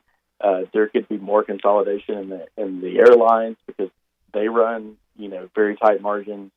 I think there will absolutely be kind of a reordering of, the business society because we haven't experienced anything like this in our lives, and we don't even know that's already been the case. We don't even know how much longer this will continue. So there will be profound changes. I think the world will not look the same when we emerge from this. Greg, thank you. Thank you so much. Thank you for your time, and we'll catch you back up again soon. Thank you very much. Greg Akers with the Memphis Business Journal. And truer words were never said. It will not look the same, this world, when all this returns to some form of normalcy.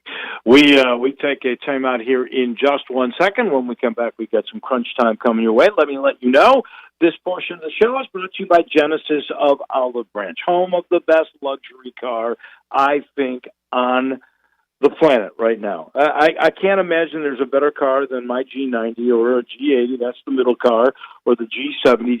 G70, it's a rocket ship. It's basically a sports car with a backseat that's got smart cruise control with stop and go, heads-up display. That means it is on your windshield. If you set the thing on cruise control, it'll show you exactly what you're doing, what the speed limit is, what the weather conditions are like. If you've got directions with navigation, it's got the arrows right in front of you, so you never take your eyes off the road. Hands-free smart trunk, smartphones made even smarter, wireless charging pad, surround view monitor. You can't imagine the safety features and the elegance that you get in these Genesis cars. And they're so good, they give you a 10-year, 100,000-mile limited powertrain warranty on every new car. All you got to do is get there.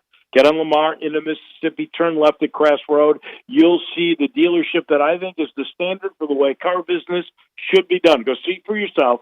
Visit my friends at Genesis of Olive Branch. Back in a minute for a wrap on this, the Monday edition of Sports Time on Sports 56 with Wolo and Stats. Take Sports 56 with you on your phone or tablet. Download our official Sports 56 app today. Looking for a great place to deposit your money? Try First Bank. Competitive CD rates, a money market that moves with Wall Street prime and interest-bearing checking account options. Not to mention their friendly bankers who make decisions locally. To find out more, stop by one of First Bank's 3 local branches. 6482 Poplar Avenue, just east of International Paper. 8398 Highway 64 across from Wolf Chase. And 6280 Highway 64 in Oakland. Or visit firstbankonline.com. Member FDIC. I'm John Conway with Conway Services. Is your home's main sewer line backed up? Do you have multiple plumbing fixtures in your home backing up? Better call Conway Services for our $99 main drain opening special with accessible cleanout.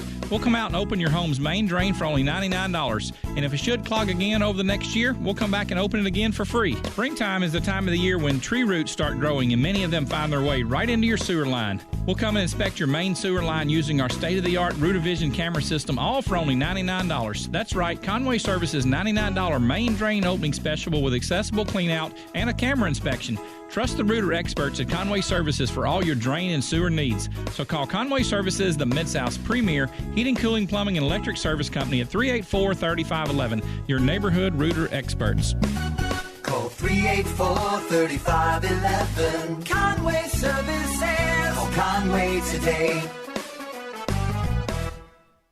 Now, a tournament flashback. In an Elite Eight matchup last year, both Auburn and Kentucky had their chance to win in regulation. To Johnson, his shot is blocked, and the ball ripped down by Bryce Brown for Auburn.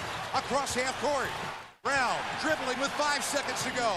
Comes to the near side. Spencer for 3. No good.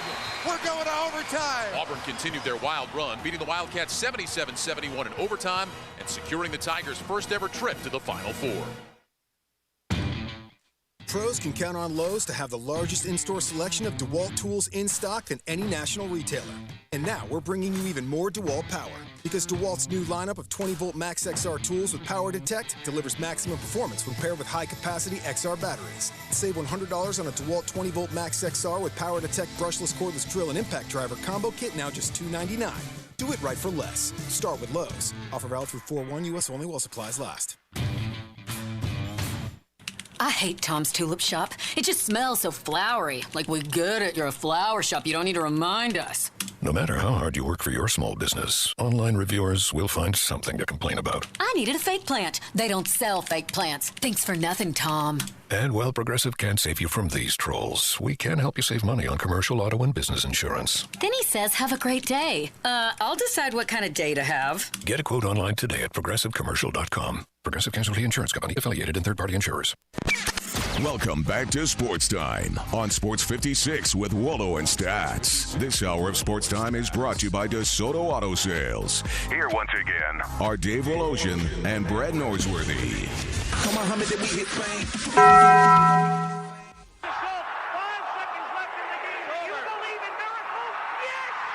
Go crazy, folks! Go crazy! This is for all the biggest crunch time. You are looking live. In your life have you seen anything like that? Take questions again for the student athletes at this time, please. What's happening, big dog? How you doing? Is this thing working? It's obviously crunch time. Hammer, nail, coffin. This baby is over. Woo! Woo! Time for Taco Bell Crunch Time. Taco Bell, home of the crispy tortilla chips, topped with a double portion of either seasoned beef or shredded chicken, plus refried beans, nacho cheese sauce, reduced fat sour cream, guacamole, and a 3-cheese blend. Nachos Bel Grande, heaping portion of chips, topped with ground beef, tomatoes, beans, nacho cheese sauce, and a dollop of sour cream. Taco Bell, home to great food you get on your way home real fast, and they bring you crunch time every day. Dave, I learned today that the Tokyo 2020 Olympics, and that's what they will call them, like you said, it's for branding. The 2020 Olympics now officially set for July 23rd, 2021 through the closing ceremonies of August 8th, 2021. Let's hope we have those games then. The British Open, the 150th British Open next year at St. Andrews, that's scheduled for July 15th through 18th. So for golf, they'll go from St. Andrews to the Olympics. So we pretty much know next year the WGC FESJI will be around 4th of July weekend again, like it's scheduled this year. I hope we have it this year. Dave, what'd you learn today? I hope so, too. I learned that Shelby County's up to 379 coronavirus cases and 501 now throughout the metro area. I learned that Mayor Jim Strickland announced that beginning tomorrow morning at 8 o'clock, the city will limit access to city parks, including closing Riverside Drive by Tom Lee Park as well as roads near other parks. He also will review the city's list of essential businesses this week that could make changes. He also said the city's state of emergency will be extended beyond next week's expiration date. 3 hotels are going to offer rooms for medical use. Those 3 hotels are the Days Inn at Graceland on Elvis Presley Boulevard, Jackson Heights Inn and Suites on Austin P. Highway in Raleigh, and the Econo Lodge in Lakeland. And this story just coming out, the Memphis Flyer, the city's alternative weekly newspaper, is going to temporarily move from weekly to bi-weekly print publication because, let's face it, advertising dollars are going to be scarce. Could have done without today. I understand all these lists, and I recognize and agree, as I said earlier, that Michael Jordan's the greatest basketball player ever, but he wasn't in college basketball. We came up with plenty of names, not only just in college basketball, but in North Carolina history and in ACC history. But I understand the list. No more than in college football was Tom Brady better than Tim Tebow. He wasn't. Tim Tebow was a better college player than Tom Brady, but we know between the two which one was the greater of the two overall football players. What is it you could have done with that, Dave? This story could mean maybe not so fast, my friend. Free agent safety Eric Reed wants the NFL's new collective bargaining agreement invalidated over language added after ratification of the pact earlier in the month. He's calling for an investigation and a revote. Wow. And if they get a revote, I don't think it would be, Dave, and I don't blame them because Pure D, the NFL, added some stuff after the fact that wasn't in the original agreement and how they did the voting. They wouldn't let people change votes. Dave, we'll do it again tomorrow with you. You have a safe night. Look forward to visiting with you tomorrow. I'll be here. And we got a great show, by the way, so I'll be here. Bye-bye. We sure do. We have Stephen Threlkel with us, Dr. Stephen Threlkel at 3:30. Brent Beard will be with us at 4. Bo Marchant at 5, and other things. Keeping a close eye tonight on more announcements. We're braced for the Wimbledon official announcement scheduled for June 29 through July 12. It's going to be canceled.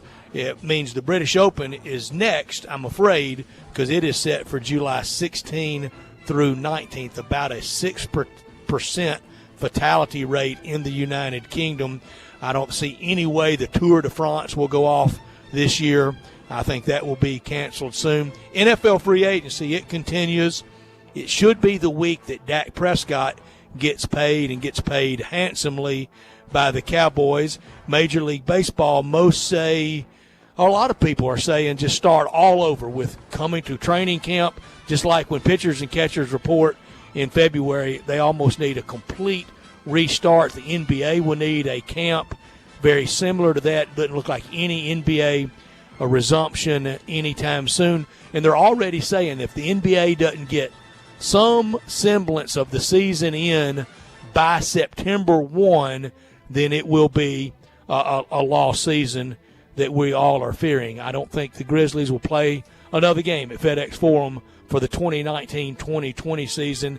If they resume, it will be clusters, camps, almost like Survivor, almost like their own world that they will be in to try to have some form of the playoffs for the NBA. Tonight, the Grizzlies would have been in Toronto for the one and only matchup up there in the great North against Marc Gasol and the world champs, the Toronto Raptors. They could stay the champs over 2 years. Been a fun show today. Thank you so much to Greg Akers from the Memphis Business Journal, David Cobb with us from CBS Sports, and John Varlas from the Daily Memphian. For Drew, for Dave, I'm Brett. Everybody stay safe, stay comfortable, stay patient. We'll be back with you tomorrow at 3 o'clock right here on Sports 56.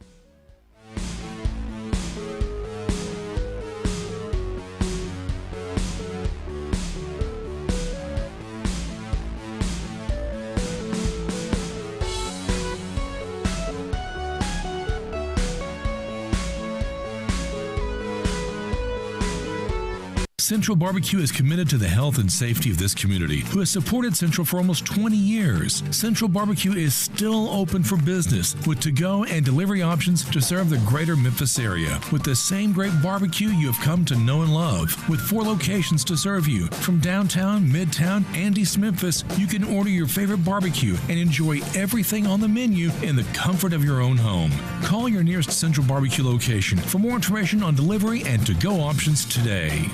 Did you know nearly 40% of men under 40 and over 75% of men over the age of 40 experience sexual performance concerns? At the Memphis Men's Clinic, their experienced physician performs a comprehensive evaluation that determines which specific issues may interfere with your sexual performance. These issues can vary and range from anxiety to medical issues, low testosterone, or erectile dysfunction. The Memphis Men's Clinic has evaluated hundreds of men of all ages over the years and reestablished a normal